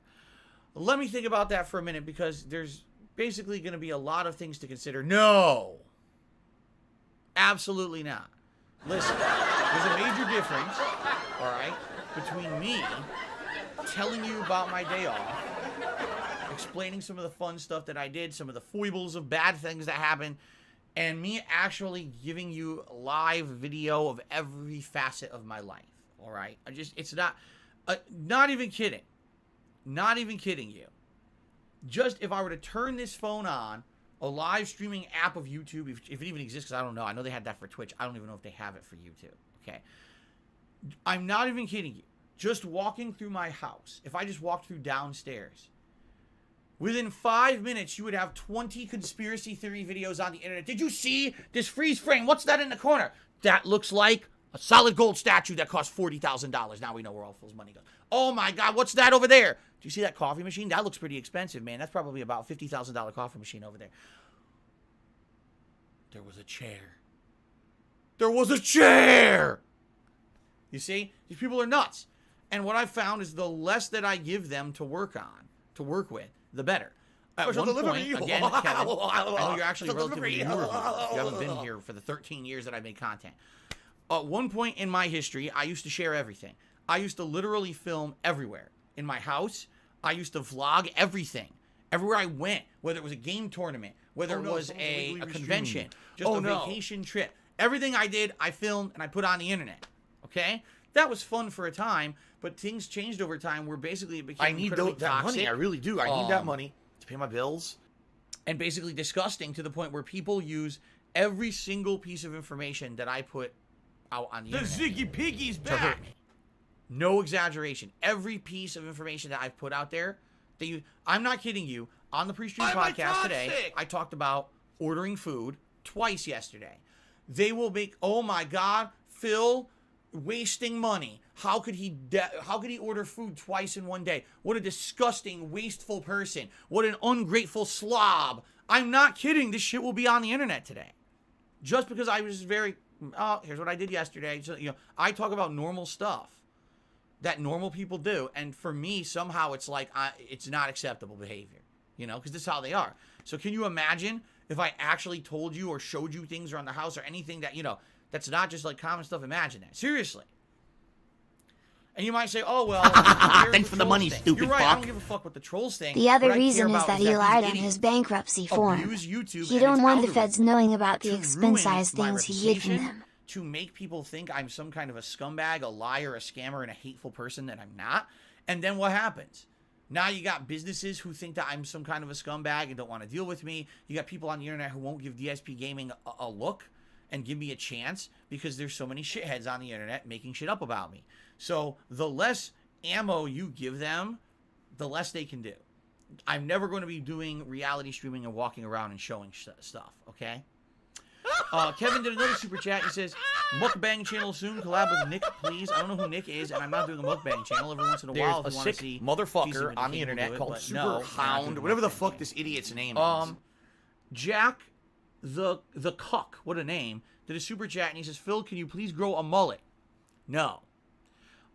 Gary Reba became a channel member. Thank you, Gary Reba, for the membership this morning. You know what, guys? This is interesting. I had a day off. I came back, and we did not plummet in memberships. I don't know. Usually we do.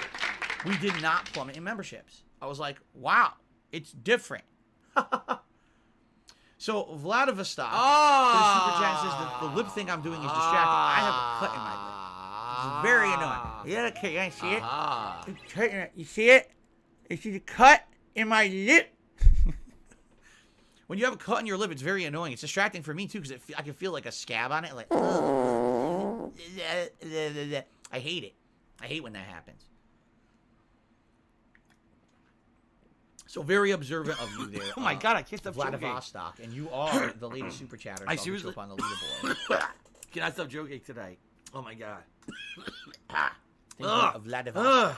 What the Okay. fuck?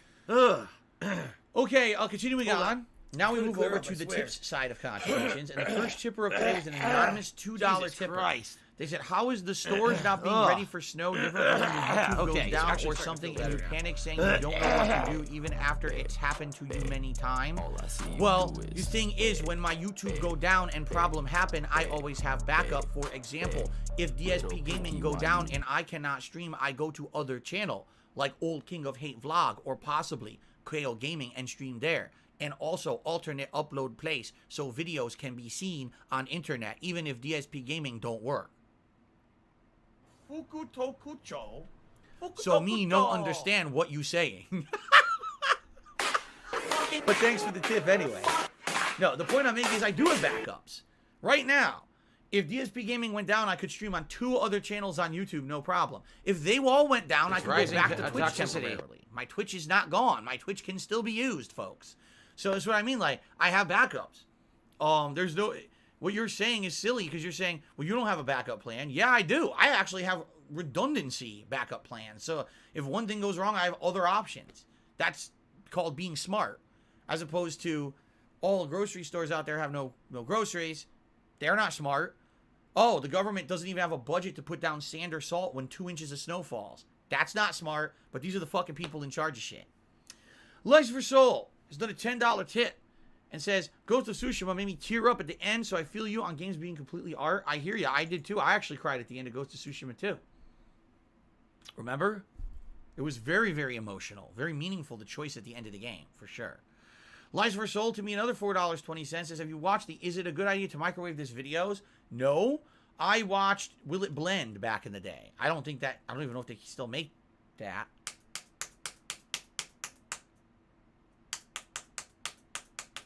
My keyboard's not working. I don't even know if they still make Will It Blend.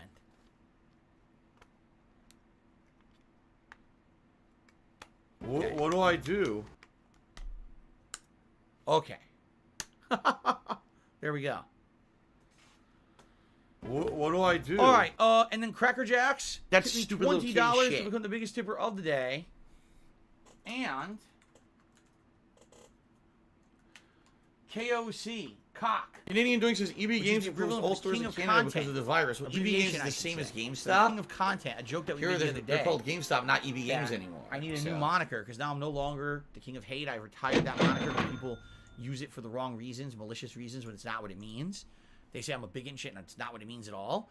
So I said, okay, we're going to hint. retire it. So it's now the King of Cock. Wait, no, not the King of Cock.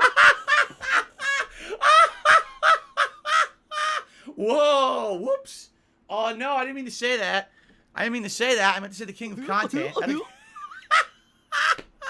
laugh sounds like ack, Yo, that's ack, great. ack. So when I laugh and I go, or does that sound like all right? Ack. No, it sounds nothing like that at all. Are you gonna just complain all night? Just leave then.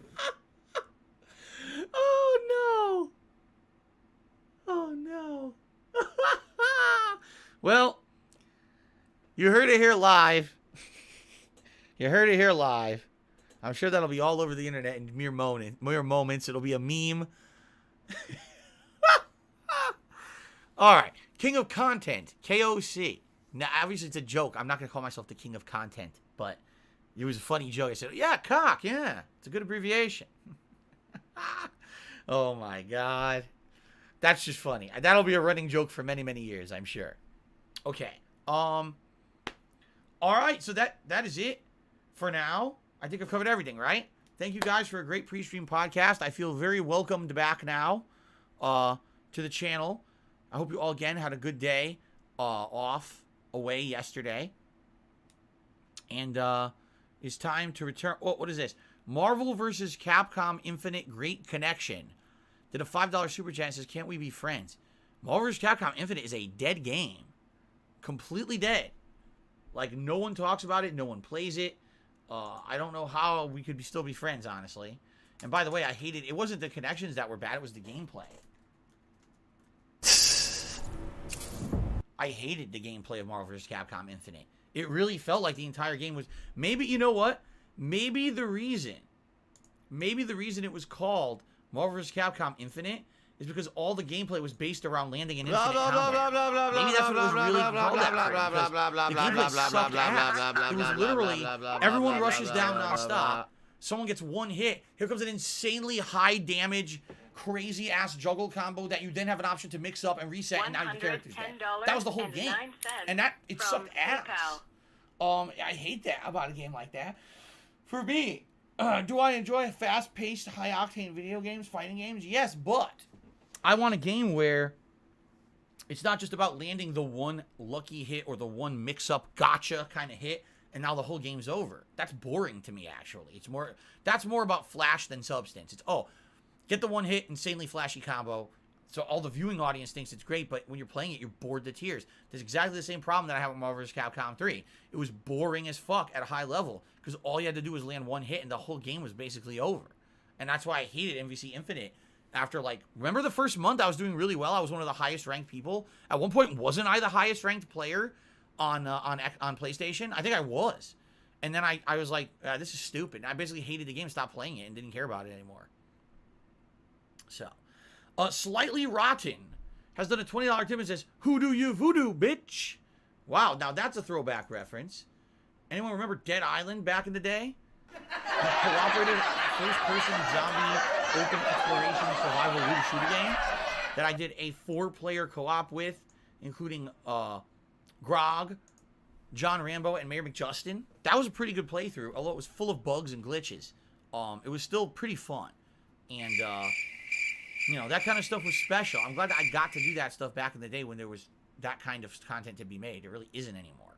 But, yeah. Anyway, thank you, Slightly Rotten, for a whopping $20 tip. Because of that, we've already qualified for the Tier 1 awards goal of the Gunner Glasses. That means we're now working towards Tier 2, which is a hat. When we raise $100, you guys get to vote on a hat for me to wear. We'll reset the hats today, so it'll be the Cowboy, the Pilot, the Pikachu, and the Deadpool hat. We'll have all 4 of those eligible today, okay? There you go. And Chicken Man tipped another $1.50. Says, did you know the day you announced the end of the King of Hate, you had the King of Hate logo shirt on? That's not a King of Hate logo shirt. It's not.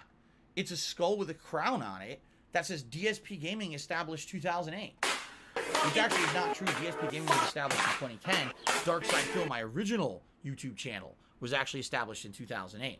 But that's actually a DSP Gaming shirt. It's not. It has nothing to do with the King of Hate moniker. It never was meant to be. But I think it's actually one of the better designs.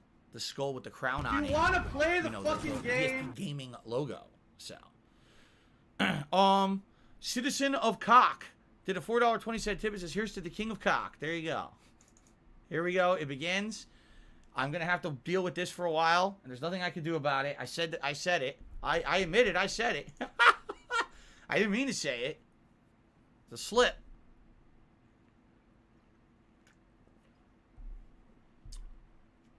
I slipped, I tripped, and now I got to deal with being in a dip.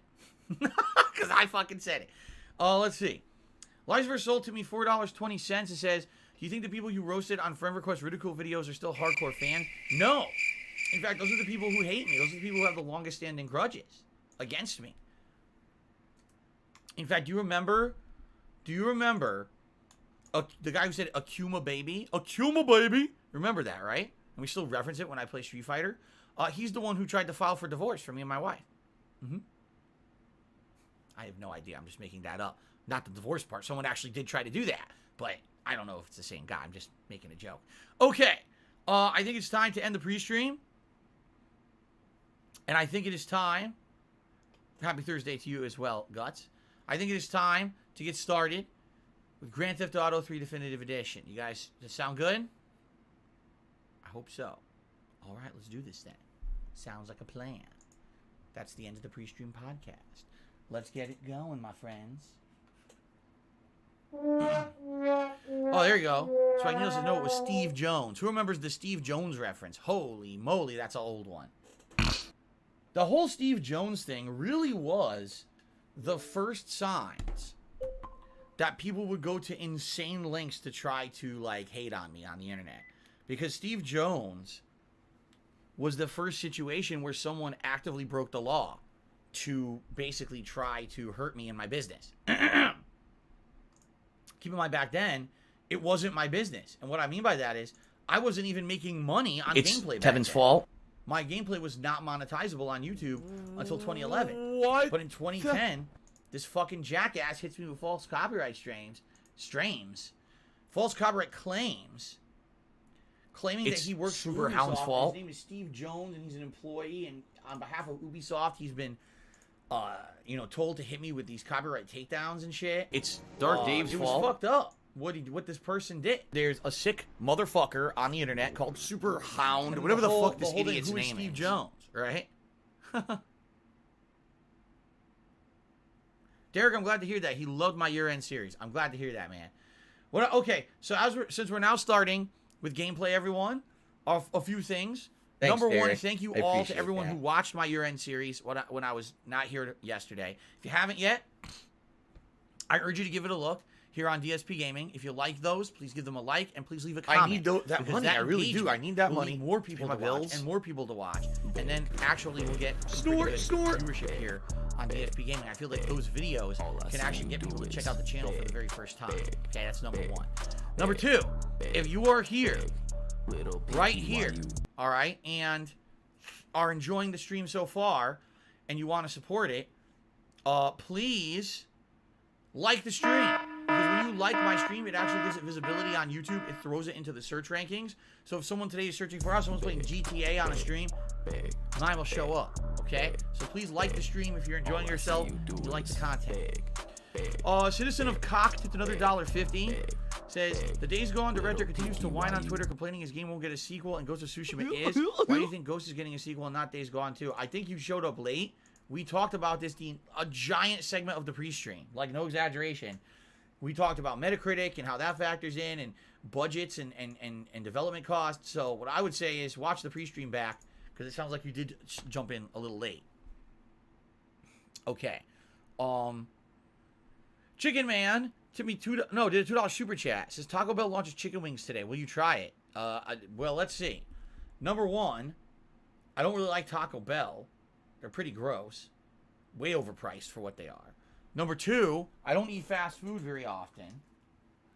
Number three, we have absolutely no plans at all in the near future of doing a DSP Tries It episode. What I would say is if we had hit the monthly members goal last month and we were aiming up and gearing up right now to do a retrospective event where we were going to go down memory lane, we were going to reminisce about my past, you guys were going to nominate your favorite moments, and we were going to do a special stream of that. Then maybe during that stream we would have done a live DSP Tries It of Taco Bell chicken wings, but we didn't even come close to hitting the goal for last month, so that's not happening. So the answer is no. We could have done that, but now we're not doing it.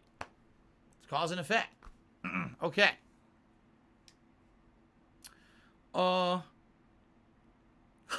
Wow. Please don't say the N-word has become a member. Yeah, I guess that's a good point. I definitely would never ever want to say that word, and I don't think anyone should ever say it. So, okay, thanks for the membership. Okay. All right, guys. Let's jump right in. Darkness, no, the cutting of the break between the pre-stream and the gameplay was not to have more gameplay. The cutting of the break was to keep engagement because what was happening was I was doing the pre-stream and then I was taking a break. Then I was coming back from break and people were complaining why were we waiting and there was no gameplay. And then I would take a break and only come back for one more hour of gameplay and a lot of people would skip the final hour of gameplay. That's why we're doing it this way. It has nothing to do with extending the amount of gameplay that we're doing or anything like that. Noogie just hit me $20. Noogie. Okay. Thank you for a $20 tip, Noogie. What? I have no idea where that's coming from, but thank you very much. Unless that's a reference to Yoga Noogies from Dalsim, I have no idea. Okay. Someone please shut up this dude who's being a moron. Gut says, I'm glad you're interacting with on-demand viewers on my videos. Yeah, I'm not having a conversation with every single one, but I'm taking the time to manually approve comments, and I'm sometimes thumbing them up, faving them, etc. Excuse me. And yes, every once in a while, when I have a chance, I am responding to some of the questions and things on there as well. So, okay. Derek, I do not know when my next Lost Judgment stream is because I don't know the rest of my schedule after the next 3 days. Once I know the schedule after the next 3 days, I'll let you know. Okay? Okay. Are we ready? What's going on, Tech? YouTube mode on.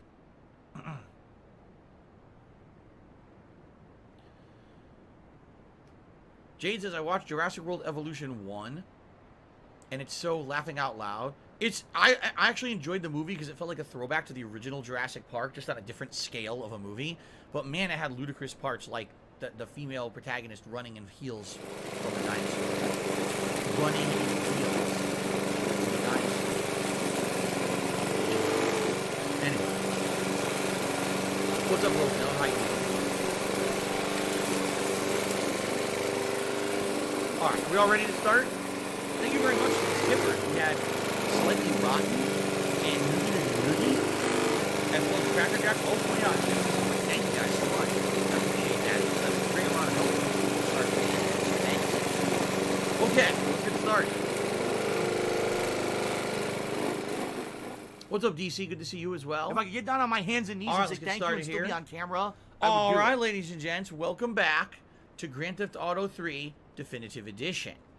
Last time around, we did some interesting stuff, right? We were doing a lot of the Donald Love missions, they can be challenging, although admittedly in this run of the game, I don't really feel they were that challenging. There was maybe 1 or 2 missions that were kind of tough, but in reality, I kind of coasted through them.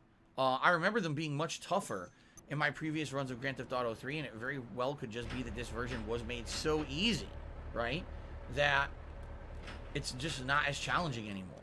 So, let's see. From what I understand, from what someone told me last stream, I should have about 8 major story missions left to beat the game. Now, I don't know how tough these 8 major story missions are. Hey, I wanted that car, you fucker. What are you doing? You crazy asshole. Get back here, you piece of shit. You fucker. Ah! Stop your car. I can't. This is ridiculous.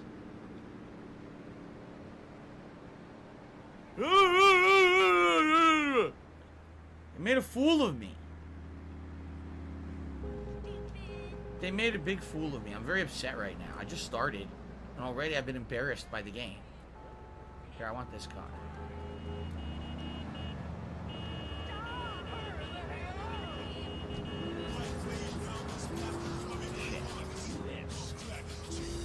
Alright. So, there's an Osaka mission in the middle of this construction site? That's weird, no. Whoa.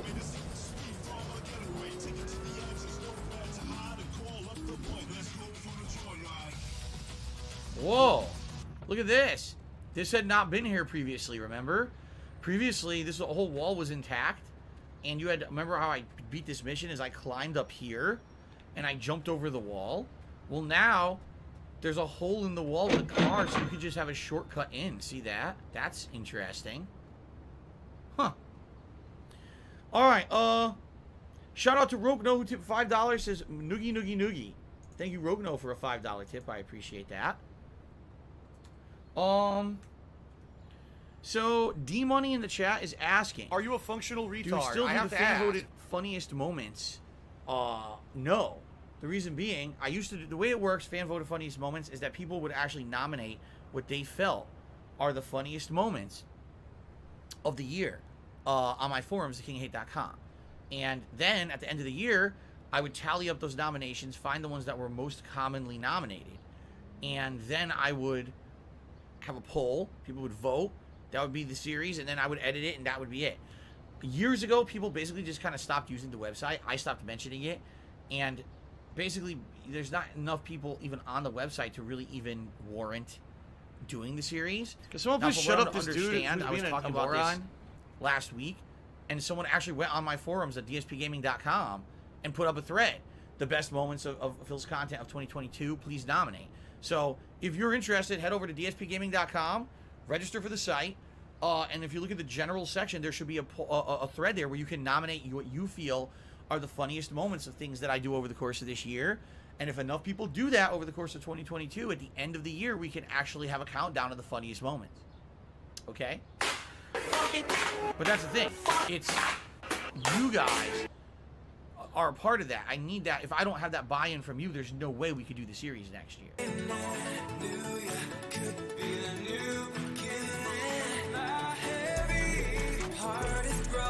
I need that money. I really do. I need that money. My bills. Seems to think I'm mistreating him.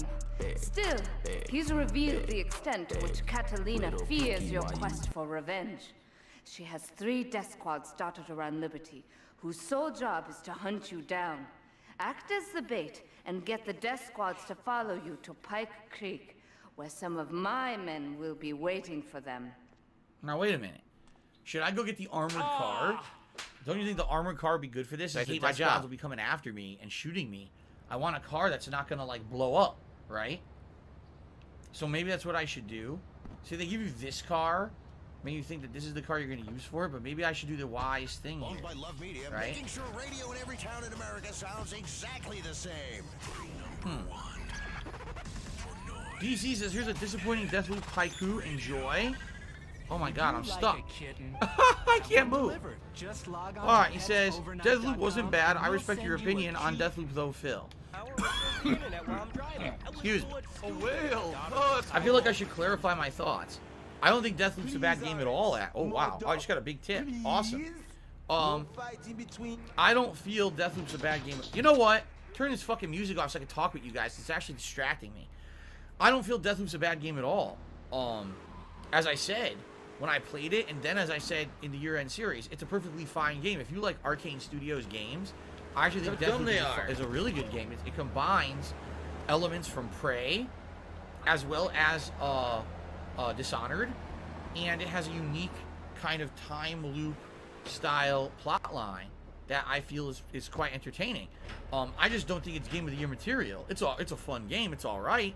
Definitely, if you like Arcane Studios, you probably should play it, and you'll probably enjoy it. But I don't see why people kissed the game's butt so hard and said it was Game of the Year at all. I just don't understand what it did that was riveting or groundbreaking or different besides adding in a roguelike or roguelite formula into the gameplay elements you've already seen from Arcane. It really didn't innovate it at all in any regard. It was basically the same game that you've kind of played 2 or 3 times with a slightly different plot because of the time loop mechanic and maybe a few tweaks here and there to the formula, but man, it just felt to me like it was something you'd already played. You know what I'm saying? So how is that Game of the Year? I just don't understand how anyone could argue that that's like a Game of the Year material when it doesn't do anything to innovate. You know what I'm saying? Where are these cars? They're all over there. Ah, shit. Oh, he was T-posing. He was T-posing. God He damn was glitch and T-posing. What do I do? This sucks. This really sucks. I go all the way around the island to get over there. Like a big ass drive out of my way. Okay. All right. So anyway, way to help me out right now and contribute is by tipping me. Baldock says because is not right now armored. I'm this is the really in a bad situation financially. So all your tips are going straight to bills. Right? So Gary has to me $50. He says, "This is Gary BKK from last summer. I hope you're doing great. I got busy setting up my business. I haven't really been around in a while. Now that things have calmed down, I hope to catch more streams." Awesome, Gary. Thank you so much for the $50 tip. That's so nice of you, and thank you for the support. I hope everything's been going well for you. I hope you had great holidays, and it's good to have you back on the streams. Welcome, welcome. All right. With that, guys, we are way over the hat goal. So let's go ahead and have the poll for a hat today. So, whoops. Which hat, oh crap. Which hat is GTA best? Would it be the cowboy, the pilot, the Pikachu, or the Deadpool hat? You guys vote on a hat for today. Awesome. Let's see here. An anonymous $1.50 tipper says, "Do you ever wish you could reconnect with Rambo? If he came to you honestly and apologized for trash talking you, do you think that you would forgive him?" I honestly think that if Rambo had cared about communicating with me, he would have. Because I was not the one who shut down communication. It was him. I was the one who was still actively trying to talk to him, and he ignored me for like almost a year. And then came out with that video, shockingly. So, you know, when you're not the one who shuts down communication, right? Why would you be the one who has to open it up again? It doesn't make any sense. He still has all my contact info. I'm a public guy. I have the same Twitter. I have the same email. He knows my contact stuff. He could easily reach out to me if he had cared. It's been, how many years now? 6? More than 6? And he's never said a peep to me. It's pretty obvious that his intentions in the video were that he never wanted to ever talk to me again. And that's why he made it. Or else he would have, by now, at least reached out to me and said something, right? So, yeah. It's kind of sad, definitely. I wish that things were different.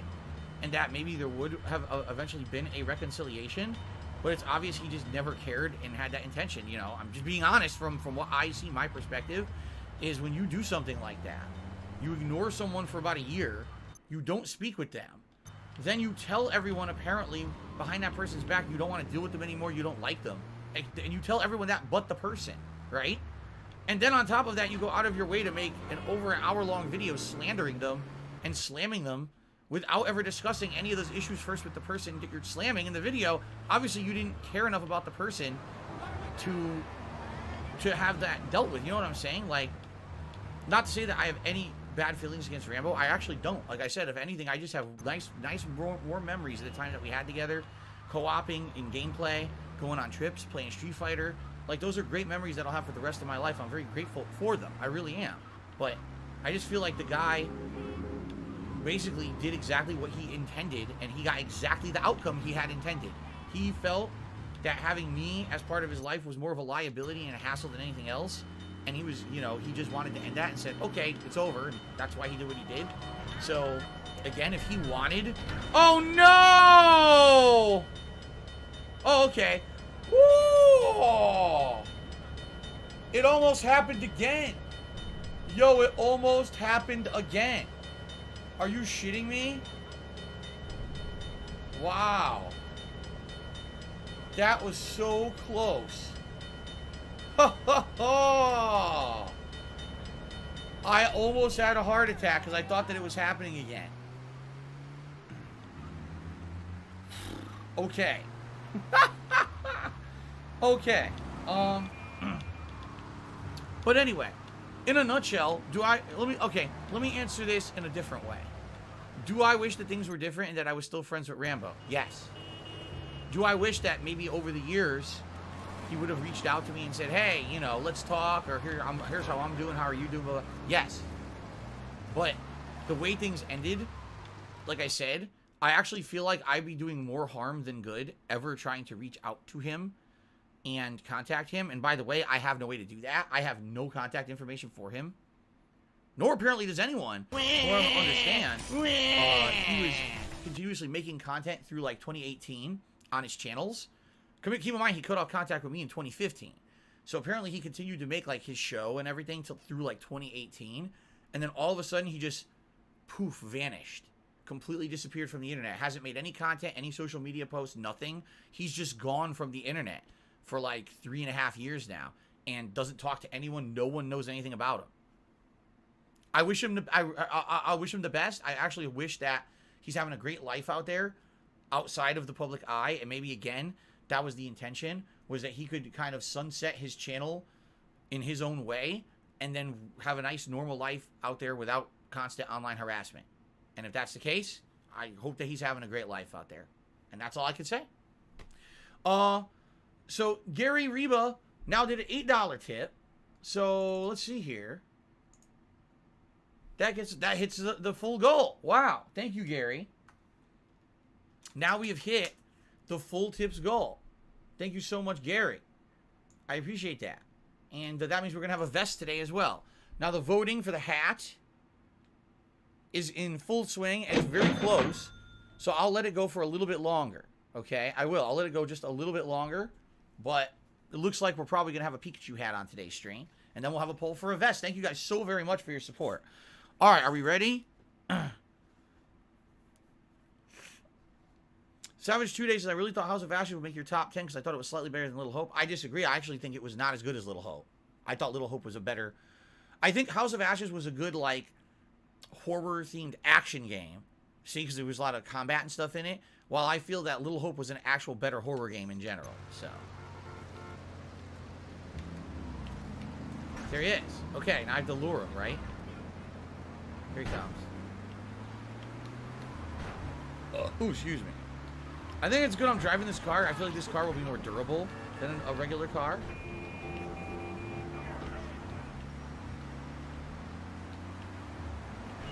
Now, where's the garage I'm luring him to?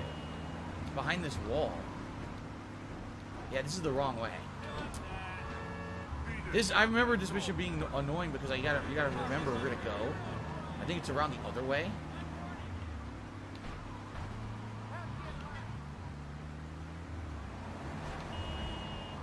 Yeah, it's over here.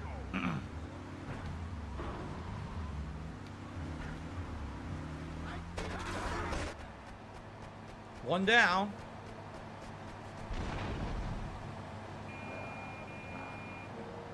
Oh God, I landed on top of a car. Oh no, come on. Flip. Oh, good, good, good, good. I was like, dude, if this car fucking gets destroyed this early, that would really suck. Nice. Derek says, did you notice Donald Love's voice actor, Kyle MacLachlan, who played Dale Cooper in Twin Peaks? No, I don't know anything about that. Sorry, Derek, I just don't. I don't know anything about Derek. that guy. I appreciate that. Don't ban me, and please don't say the N-word became a channel supporter. Amazing. Indead also became a channel supporter for 8 months in a row and says 8-month membership. Whoop, whoop. Thank you, Indead. And then Jonathan Mingle did his $1 super chat. Thank you, Jonathan, for that $1. Let's get that up on the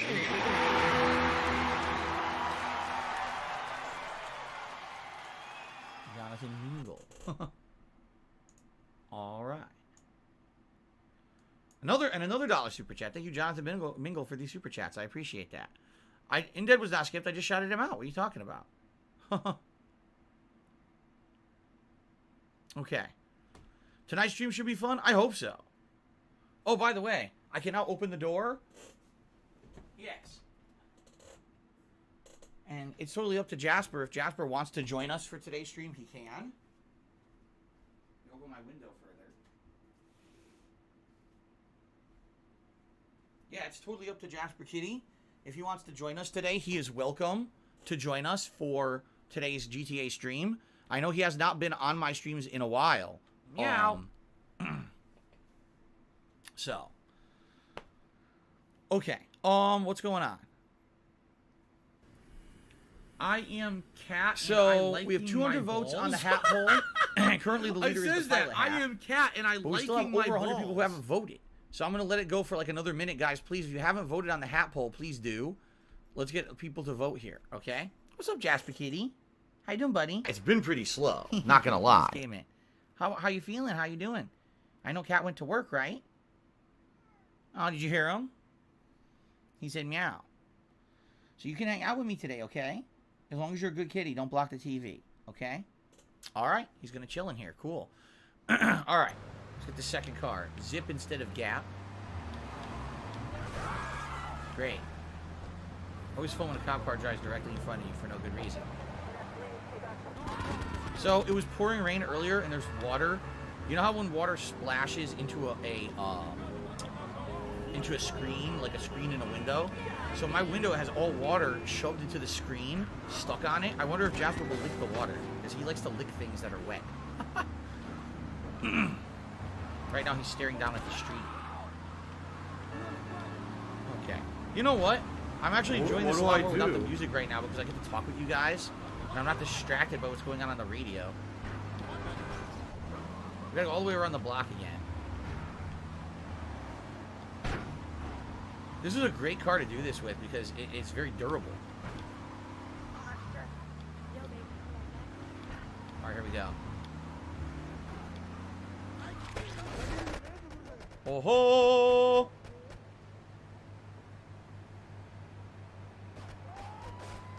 That's a hell of a jump. Awesome. Alright, one more to go, right? And this one is okay to the... Oh, shit. How am I going to get over there? This one looks like... Okay, I need to, like, jump down, go through a yard or something to get to it. Or I could go the other way, I guess. I guess we could turn around. Okay. John Storm says he watched my Crash Team Racing playthrough, and it's very hilarious. Yeah, because I'm terrible at the game. I never played it before. And, man, that game is very skillful. Like, you actually need to learn the mechanics of the game. It's not like it's easy to just jump in and play. You need to, like, learn the mechanics of the game to do well. So...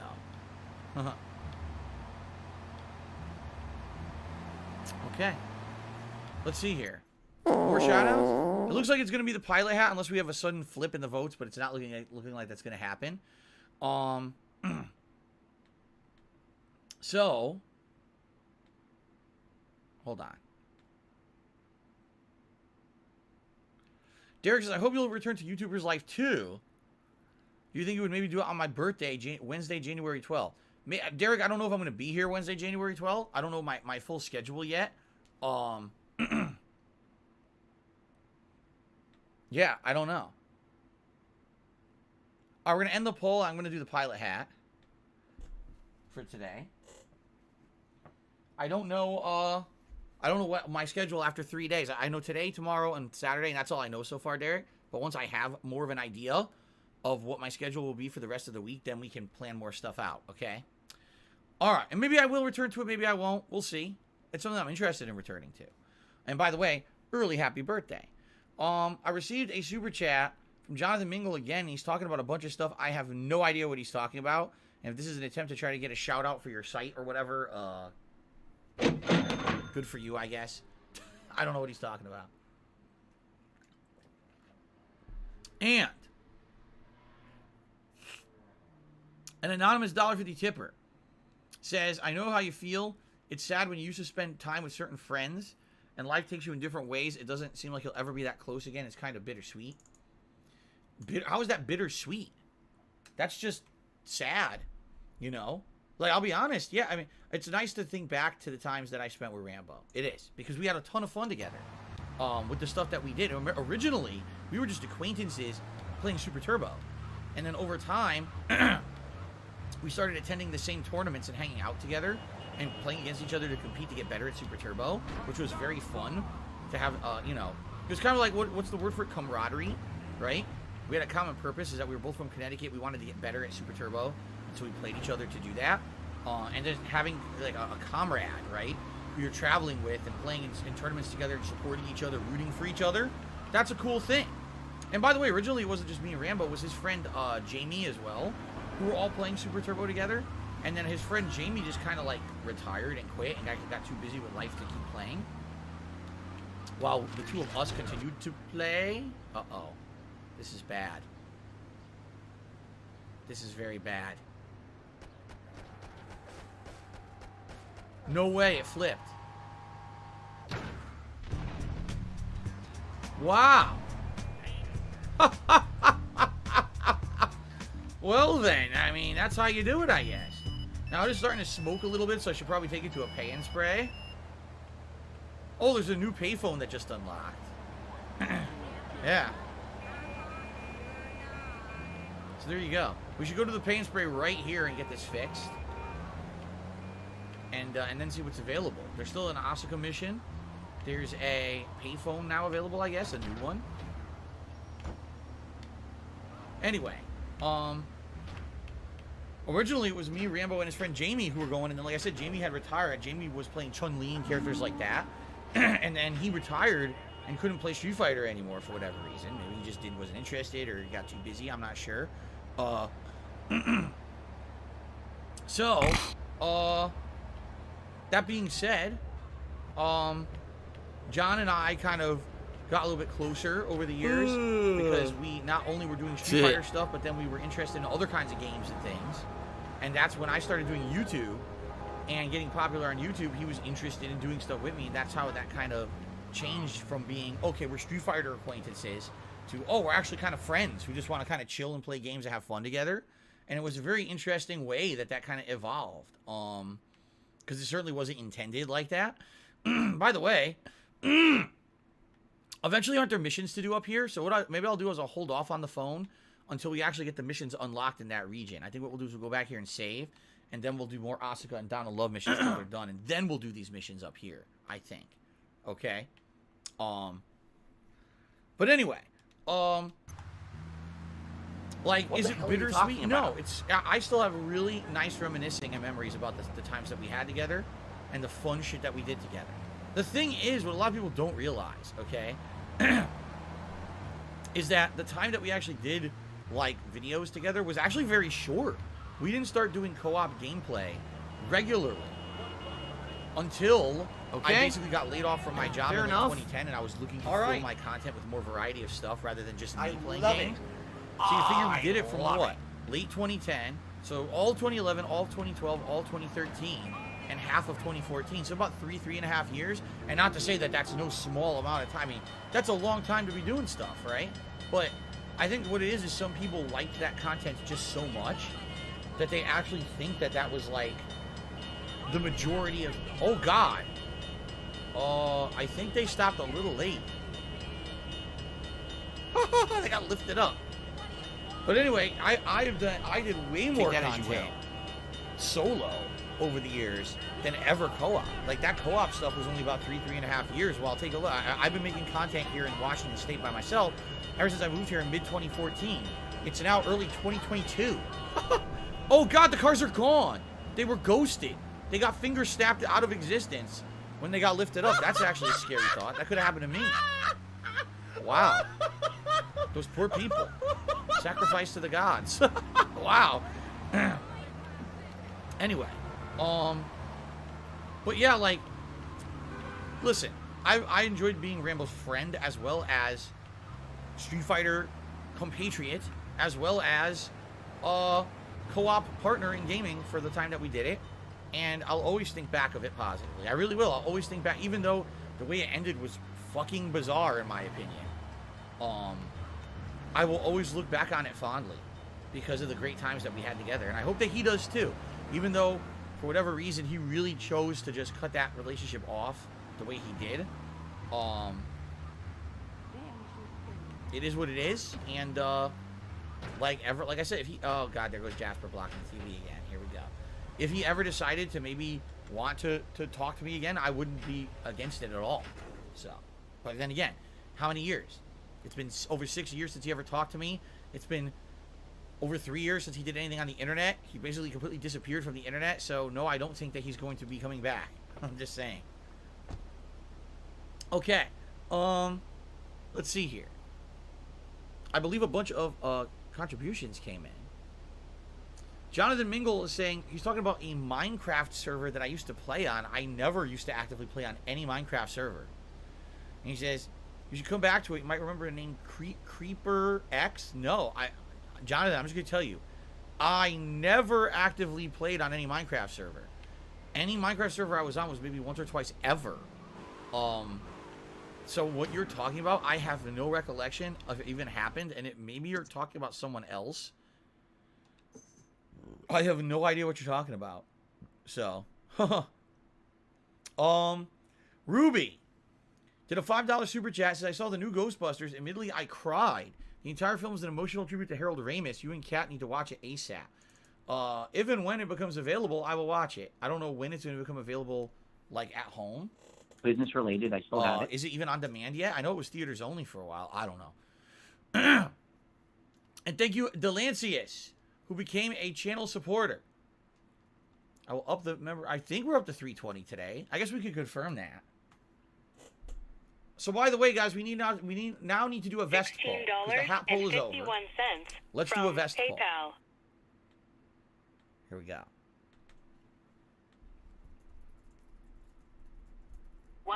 So which vest is GTA best? From Apple iTunes. We'll do the beige, the red, the platinum, and the denim. How about that? There you go. Thank you very much, Delancius, for the membership. Thank you, everyone, for your support so far today.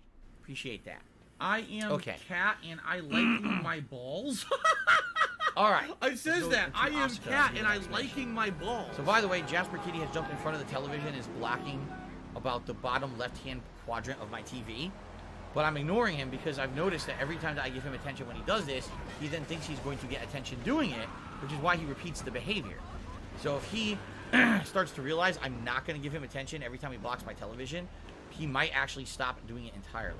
So I am not going to react to him being there. I agree with you, Derek. He says, thank you for the early birthday wishes, and I really enjoyed you and Rambo doing Wrestling Sims and Smart Guys together. I really liked that content as well. Yoshino Lover says, I enjoy your year-end series.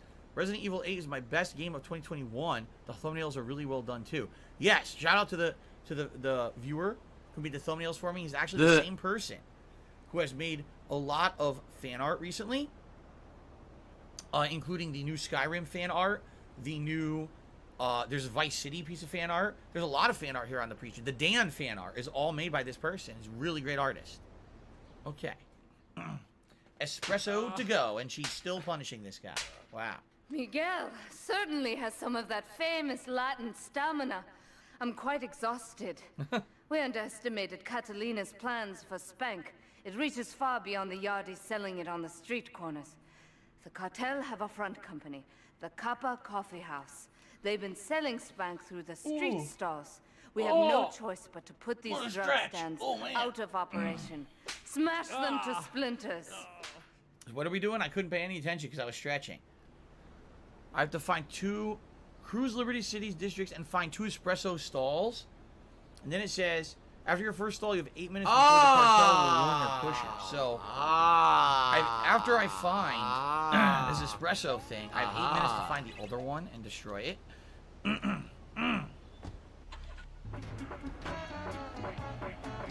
Yeah, I would say one of the most interesting things John and I ever did co-op in was the WWE stuff, because we were both very long-time wrestling fans. We were invested in watching the shows at that point.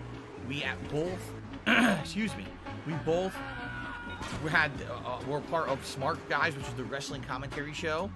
So to then have those Sims matches and fantasy matches, doing silly commentary over nonsense, and actually, being that we were fans of wrestling, we could actually do comments on,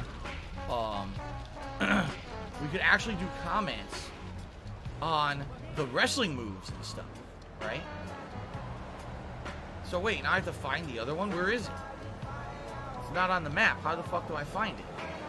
Oh, great. What do I do? I just have to drive and look for it? Who knows where the fuck it is? Oh, okay, it just showed up. What do I do? Shit. So yeah, that was cool, because, you know, you're a fan of wrestling. You get to do a wrestling commentary show every week, and then you can do Sims in wrestling and play the latest wrestling games and review them. It was something special. It was, man. And I definitely feel like back then, because back then I wasn't doing interactive stuff. Keep that in mind. Miserable. Okay, back then. Just miserable. I was only doing offline. Oh, gameplay no, videos, you didn't, you right? I was not doing motherfucking interactive piece of streaming. shit cocksucker. And so, the fact that Mark I had my someone fucking to words. talk to and interact with live during a stream, I'm coming for or you. excuse me, during a I'm gonna gameplay find out session, who the fuck you motherfucker. it definitely gave that session a different feeling. It wasn't just Let this the be same noticed offline live on the internet. commentary You're fucked. style anymore. And you it was are very, dumb. it was very different of a style to have someone to go back and forth with, you know. And now I think it was one of actually the best parts of doing co-op with him, was that it refreshed the gameplay that I was doing. It didn't always just feel like it was Phil talking to himself or doing stupid jokes over gameplay. It was actual interaction, discussion, meaningful stuff, right? By the way, I don't know where to go. I'm just driving around and I'm not finding any more. What do I do?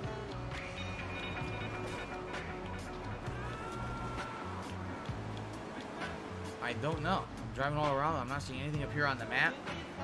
Oh god, these guys are hitting each other. What do I do? This is the mission where my car flew through the bridge to Tekken Games. Oh wow. So I was racing all around to find these stands. And apparently my car went through the bridge. The Ziggy Piggy's back! This sucks because there's no waypoints. You have no idea where you need to go to find these coffee stands. And I've only done 2 and I only have 5.5 minutes. I can't find any more. So maybe they're on other islands, right? They could be, I guess. Here's one. I finally found another one. This car is wrecked. I'm going to need to get another car after this.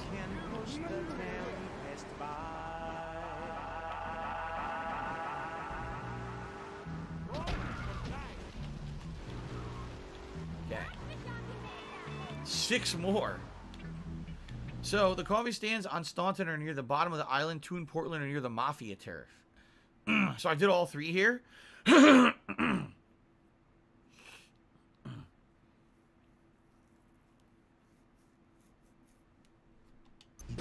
don't know. So it looks like the Platinum Vest is going to win. It has over 50% of the votes, guys. Unless there's a dramatic changing in the votes, looks like it's going to be a Platinum Vest. So I got 3. Here's another one. Here's number 4.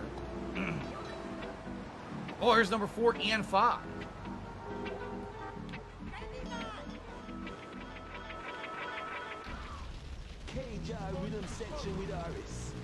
Peace and pleasure, my people. Peace and pleasure. Put away the guns now, boys. Coffee. Okay, this is everything on this island wrecked, so now we gotta go to a different island. Okay. So I guess we need to go to the easternmost island first. I guess so. Which means you have to do this. See that? I'll probably need a new car. Alright, 9 in Staunton, 2 in Portland, 2 in Shoreside Vale. Alright, yeah, Devin, wow. Nothing is going to beat the Platinum Vest. I'm just going to get the Platinum Vest. Okay. Jasper Kitty, what are you doing? You're being a silly guy. I'm getting up to get the vest, see? PayPal is a network of interconnected banking institutions that use a magnetic striped receptacle digitally online to transfer funds from one entity to another in a legal and a monitored capacity. It is reported to the IRS. Oh. All right, here we go. Liberty City. You're listening to Aris the Pacifist Walsh on Kinja.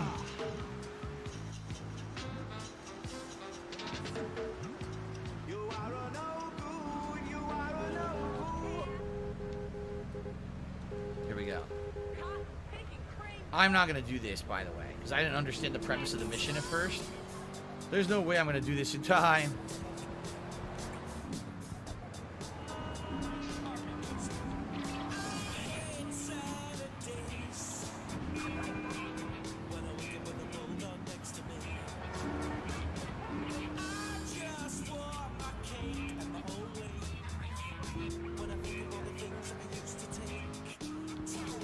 Oh, here's one.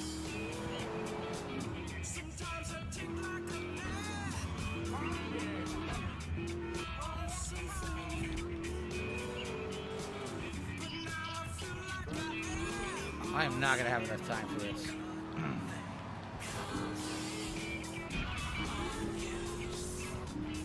Oh, where's the other one?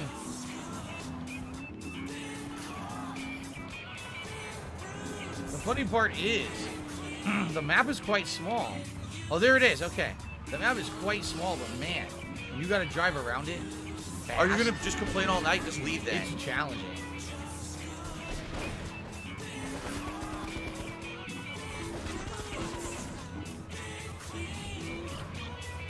What?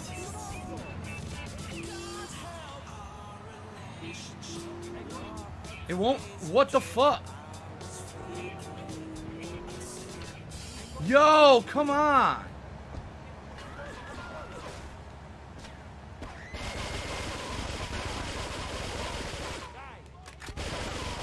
It won't break. It's glitched. It's fucking glitched. You gotta be kidding me.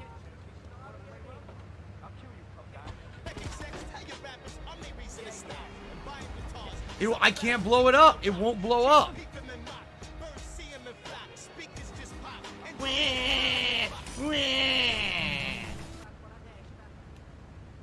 How?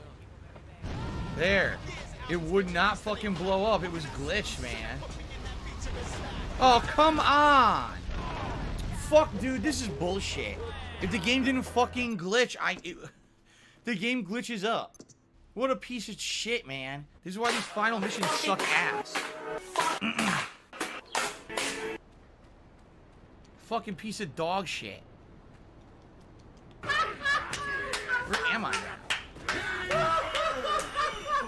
Dog shit game. Really, GTA 3 is flawed. It really is. Like, when you compare this to the other two, it's like, oh my god, this game is so fucking stupid and fucked up. How can you tell me that's fucking fair gameplay? Every other coffee stand you drive into, it blows up. This one is invincible. Now you have to chuck a grenade. Oh, by the way, the grenade blows up everything around it. Fucking stupid. Just fucking work.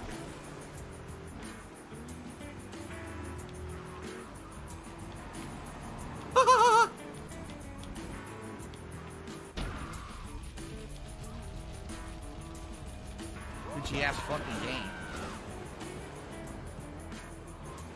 Pressing the wrong button. Alright, so both of them, or two or three of them, will all be down here.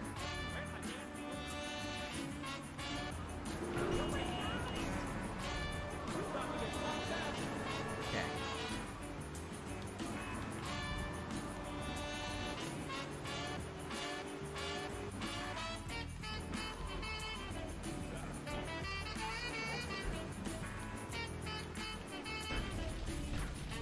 Ugh. Of course, now I can't get over.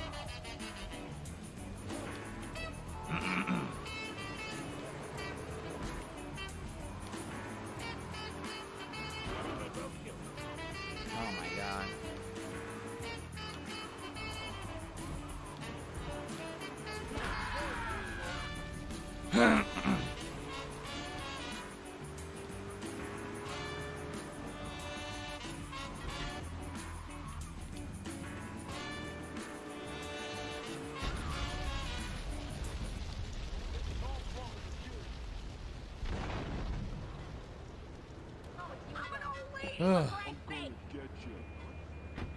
the world about it.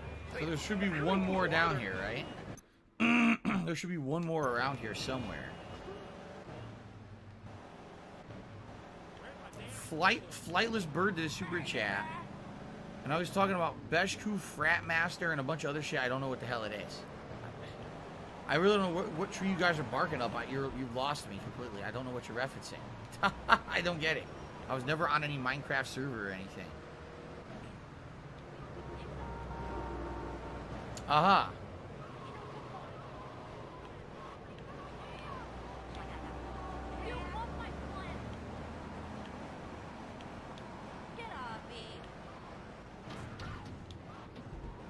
Okay.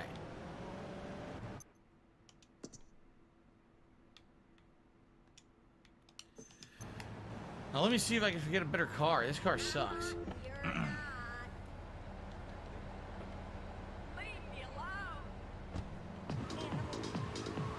This car's not great, but it's better than what I had. There we go.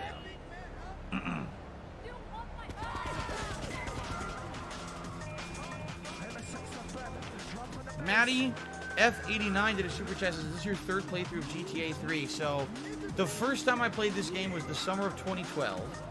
When I did, I was in the middle of a marathon of all the classic GTAs. This was the first one I ever played. I had never played any of them before at that point. Now, how I played them was not ideal. I played them on PlayStation 2. The PS2 was hooked up to an HD TV via composite cables. So what that means is that it was insane amounts of input lag playing it, and it was ridiculously hard to play because everything was so monstrously delayed. Okay? So yes, my first playthrough of this game ever was in 2012, and I couldn't even beat it. The game was so ridiculously difficult to play back then because I was doing it with this lag and everything that I could not beat it legit. I had to cheat in order to beat the game. Okay? Then I played it again many years later when they made the new HD upgrade versions of this game for modern consoles. At that time, it would have been Xbox 360, I believe. So I played the Xbox 360 version of this, and I want to say it was 2018, but I could be wrong. But I'm pretty sure it was 2018 when I played it. Okay? And at that time, playing that other version, it was a completely different experience than my first playthrough. Because number one, there was no input lag at all. And in that version, they added achievements and other things to it that made it feel way more unique and interesting than the first one. Because the first one was just a fucking mess. Okay, there it is. So then, at that time, people had a desire to see me play all three GTA games a second time, and I did it slowly over the course of many months. I played all three in their HD re-releases. And then, of course, as you guys know, this edition was released back in November 2021. Is the Definitive Edition Trilogy. And here's what I'll do. Here's what we'll do. We'll set it to have me go here. That way I can easily just go here and go to that island. See that? Yeah, yeah, this is the Definitive Edition Trilogy on modern consoles, so I'm playing on Xbox Series X. And so, yes, technically this is the third time I'm playing it, but I played the so far apart, okay, that I definitely remember certain missions and how to do them, and other things I don't remember at all. Like, I've completely forgotten, so it's kind of interesting. Plus, this edition is so different because, number one, the graphics, obviously, but the controls are changed for driving. They feel completely different than the original times that I played them. So in a lot of missions, the missions are way easier, and then when they added these checkpoints, and a lot of times they dumbed it down. So things that used to, like, completely destroy you don't completely destroy you anymore, okay? So it's way more doable now, I feel, some of these missions. Like, this mission right now is definitely one of the hardest in the game because of the time mechanic. I only have 2.5 minutes to destroy 2 stalls. I don't even know where the fuck they are. So let's hope that I can make this happen. I'm being told from someone in the stream chat they're going to be at the airport. So we'll have to see if we can do this or not. So I'm in the wrong spot. I need to cross the bridge. And where's the airport? Is this the airport right here? I think it is. Okay. So I gotta hurry up. I have less than 2 minutes left. And the bridge, by the way, is opening. Which means I may have to wait. And I may get screwed here. If I have to wait like 30 seconds or longer. Right? I'm not gonna make it. The bridge is up already. See, I'm screwed. I have to wait. Come on. So this is where I was racing to beat the mission. I was so close to finishing. And I raced to the bridge when it was lifting. And I phased through the bridge and died. In my original playthrough. So, first one is outside the airport, and the other one's out back, I'm being told. Okay, here's one right here. See it? Okay.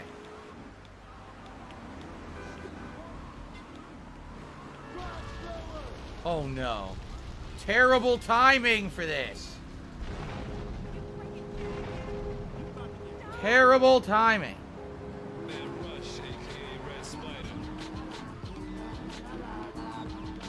This will be cutting it close, man.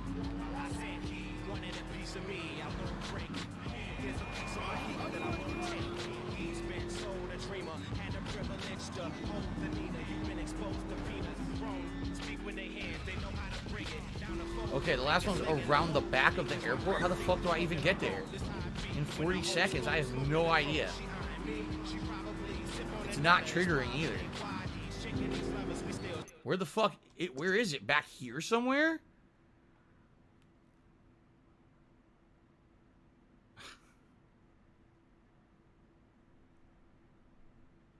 I don't know. It's not triggering. The other is at the hospital. Where the fuck's the hospital? I have 40 seconds to figure this out.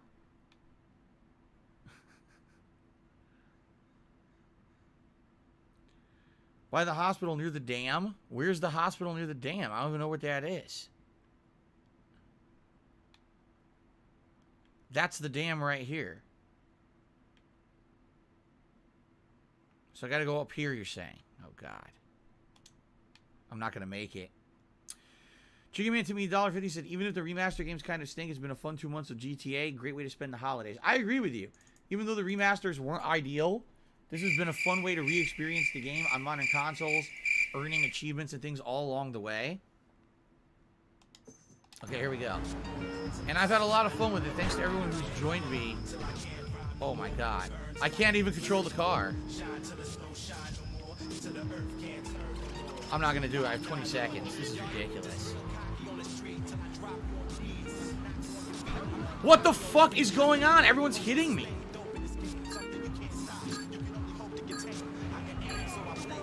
Nope, not gonna make it. This sucks. There you go. Here, listen to my beautiful singing voice. I would have made it if those cars didn't hit me. I don't know why they hit me. They just started hitting me immediately. So. Alright. Well, fuck this. Fuck this shit. What the fuck? Alright, guys. So, it's time for our break. What was that? Aqua Deer did a super chat saying my shit comes out like melted chocolate and keeps smearing. That's very exciting, Aqua Deer. Alright, it's time for our break. I gotta use the bathroom anyway, so fuck this shit. Seriously. Fuck this nonsense. This is gonna be another one of those missions that's gonna take me forever because of the way that it's designed. So, let's take a break. When I come back, we'll try this mission again. Alright, everyone, thanks, and I'll see you after the break. Cool.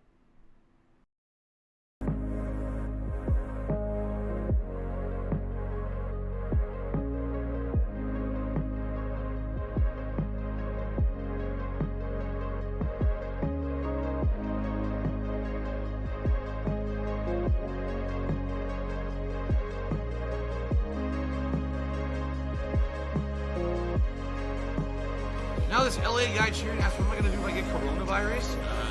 Go to the doctor. What else would I do? Thank you for the cheer.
last shot. Blind moving arrow. Oh, yeah, look at that. Whoa, whoa, whoa.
Say goodbye.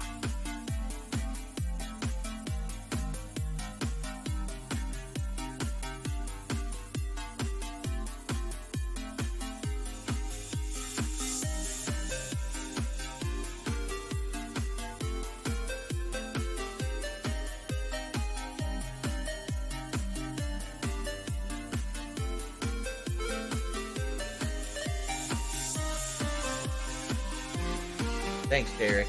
I appreciate that.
Die! Ay, ay, ay, ay, ay, ay, ay, ay, ay, ay, ay,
Tiger, tiger, tiger,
Max has dual shotties. Oh, here we go, dual shotties. I can't do shit. Come here, motherfucker, huh? You fucking want some, bitch? Fucking want some, bitch? Huh? Come here, motherfucker, huh? You fucking want some, bitch? Fucking want some, bitch? Huh?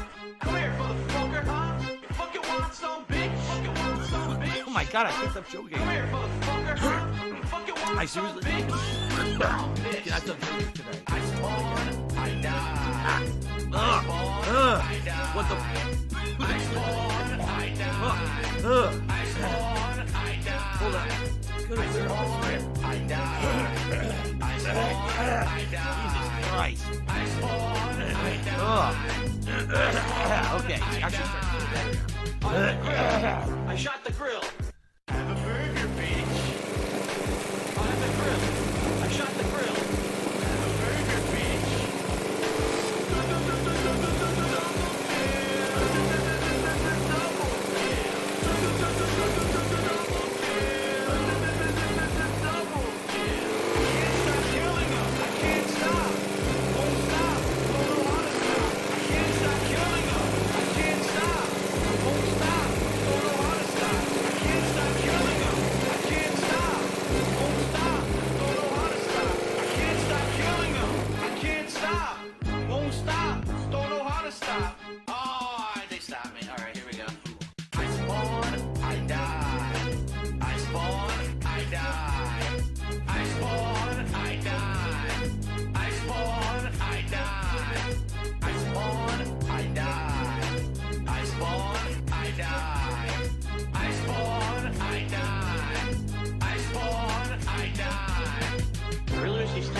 Shut the fuck up. Fuck you, fuck that, fuck this, fuck that, fuck you. I really wish these 10-year-olds would shut the fuck up. Fuck you, fuck this, fuck that, fuck this, fuck you. I really wish these 10-year-olds would shut the fuck up. Act. Fuck that, fuck this, fuck that, fuck you. I really wish these 10-year-olds would shut the fuck up. Does that sound like act? Fuck this, fuck you. I spawn, I die. I spawn, I die. I spawn, I die. I spawn, I die. I spawn, I die. I spawn, I die. I spawn, I die. I spawn, I die. I spawn, I die. I spawn, I die. I spawn, I die. I spawn, I die. That's what I'm fucking talking about right there, man.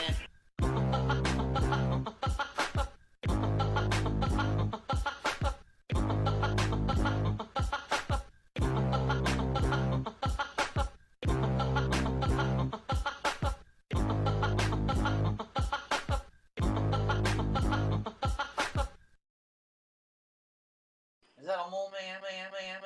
A mole man? Oh my god, monster. Did you see that? Wow. Mole man.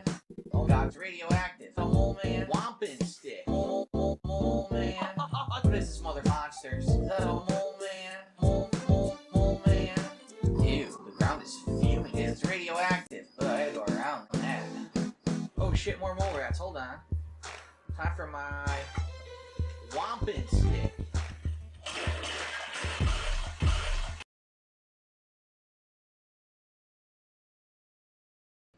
Okay, everybody, I'm coming back from break. Just give me a second because I got to put everything on, including the vest, the hat, and everything. Okay? All right. All right. The Ziggy Piggy's back. All right.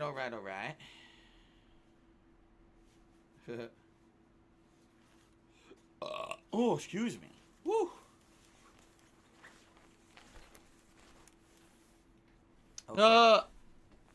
Yes, exactly. I have to get dressed to play the game. Because you guys are so supportive today on the stream. Only an hour of gameplay. We already hit all the support goals and everything. So I got to get into my uniform here. Hold on. Ugh. Okay. Derek says, my original Grand Theft Auto 3 playthrough started July 31st, 2012 and finished on August 2nd. So, yeah, because I played it non-stop, right? Yeah. Mr. Max says, all you have to do is drive around until you find all the coffee stands. When you find the last one, then you've been destroying them. You know what I'm going to do? I'm going to start on the airport. I'm going to go to the airport first and do those. Yep. That's definitely a better choice. So, okay. What happened? There was a rogue legacy mod in the chat over breaks, and a lot of regulars were banned. Who? What are you talking about?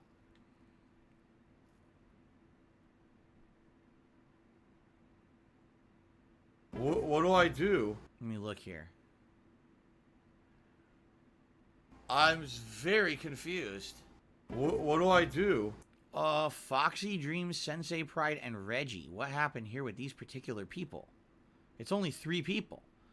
Sensei, Pride, Reggie, and Senator Zent. But only those 3 people. What happened there? I can't see high enough up to see it. Yeah.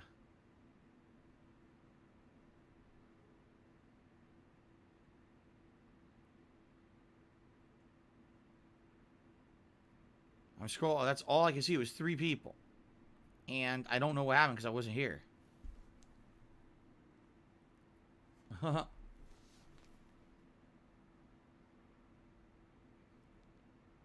You were discussing a Discord. So let's think about this. You were discussing a Discord when I repeatedly told you guys not to discuss a Discord in this chat that I'm not backing or like, seriously. Is that what happened?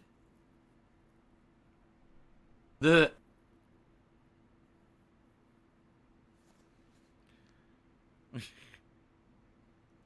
again, I wasn't here. I don't know. And this is the problem with YouTube is you can't fucking check nothing. It sucks ass. It really does.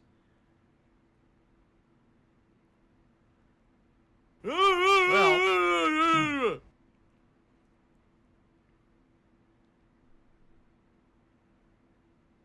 they were talking about a Discord when I've already repeatedly said many times, don't talk about Discords in this very chat because it's going to try to get people to go and join Discords that have nothing to do with me. And then that puts people at risk, right? If someone got banned and they feel like they want to get unbanned, they can always contact me. They know the way to do it. I don't see anyone who emailed me or nothing about it. Yeah. Well, like I said, I don't know because I wasn't here. With the way that it works on here.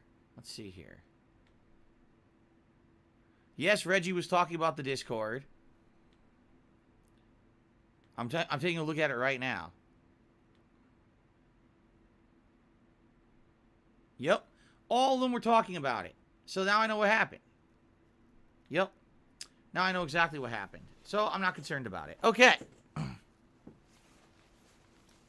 Okay. Let's get ready to start. Enough with this fucking bullshit. I'd like to play games today, please. Thank you. Thank you for not bothering me with your fucking nonsense. I don't care about this. Grab some salt. Seriously. Okay.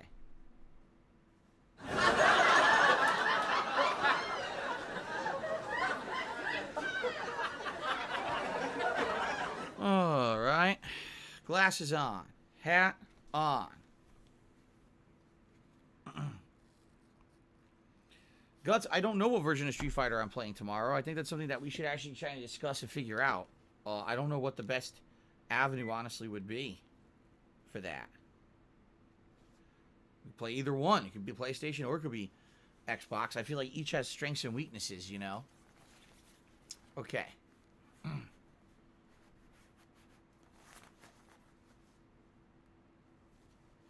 Okay. Did I used to say that, Derek? I don't remember. My intros, because I used to do videos exclusively for YouTube, so of course I would say an intro. Now it's all stream stuff, you know? Okay. All right, guys, you ready to resume? Miguel. All right, everyone, here we go again. So here's the deal. I have an idea. Latin stamina. Shut this up. Shut up. I have an idea of what to do here, okay? So the timer doesn't actually YouTube mode on until you destroy the first coffee stand, right? So here's what I'm thinking. Okay. Oh, that worked well. Here's what I'm thinking. Instead of destroying the coffee stand here, which is what they want you to do, I'm going to drive all the fucking way up here. I'm going to go to this coffee stand, destroy it, come down here, break this one. Then I'm going to drive into the city because I know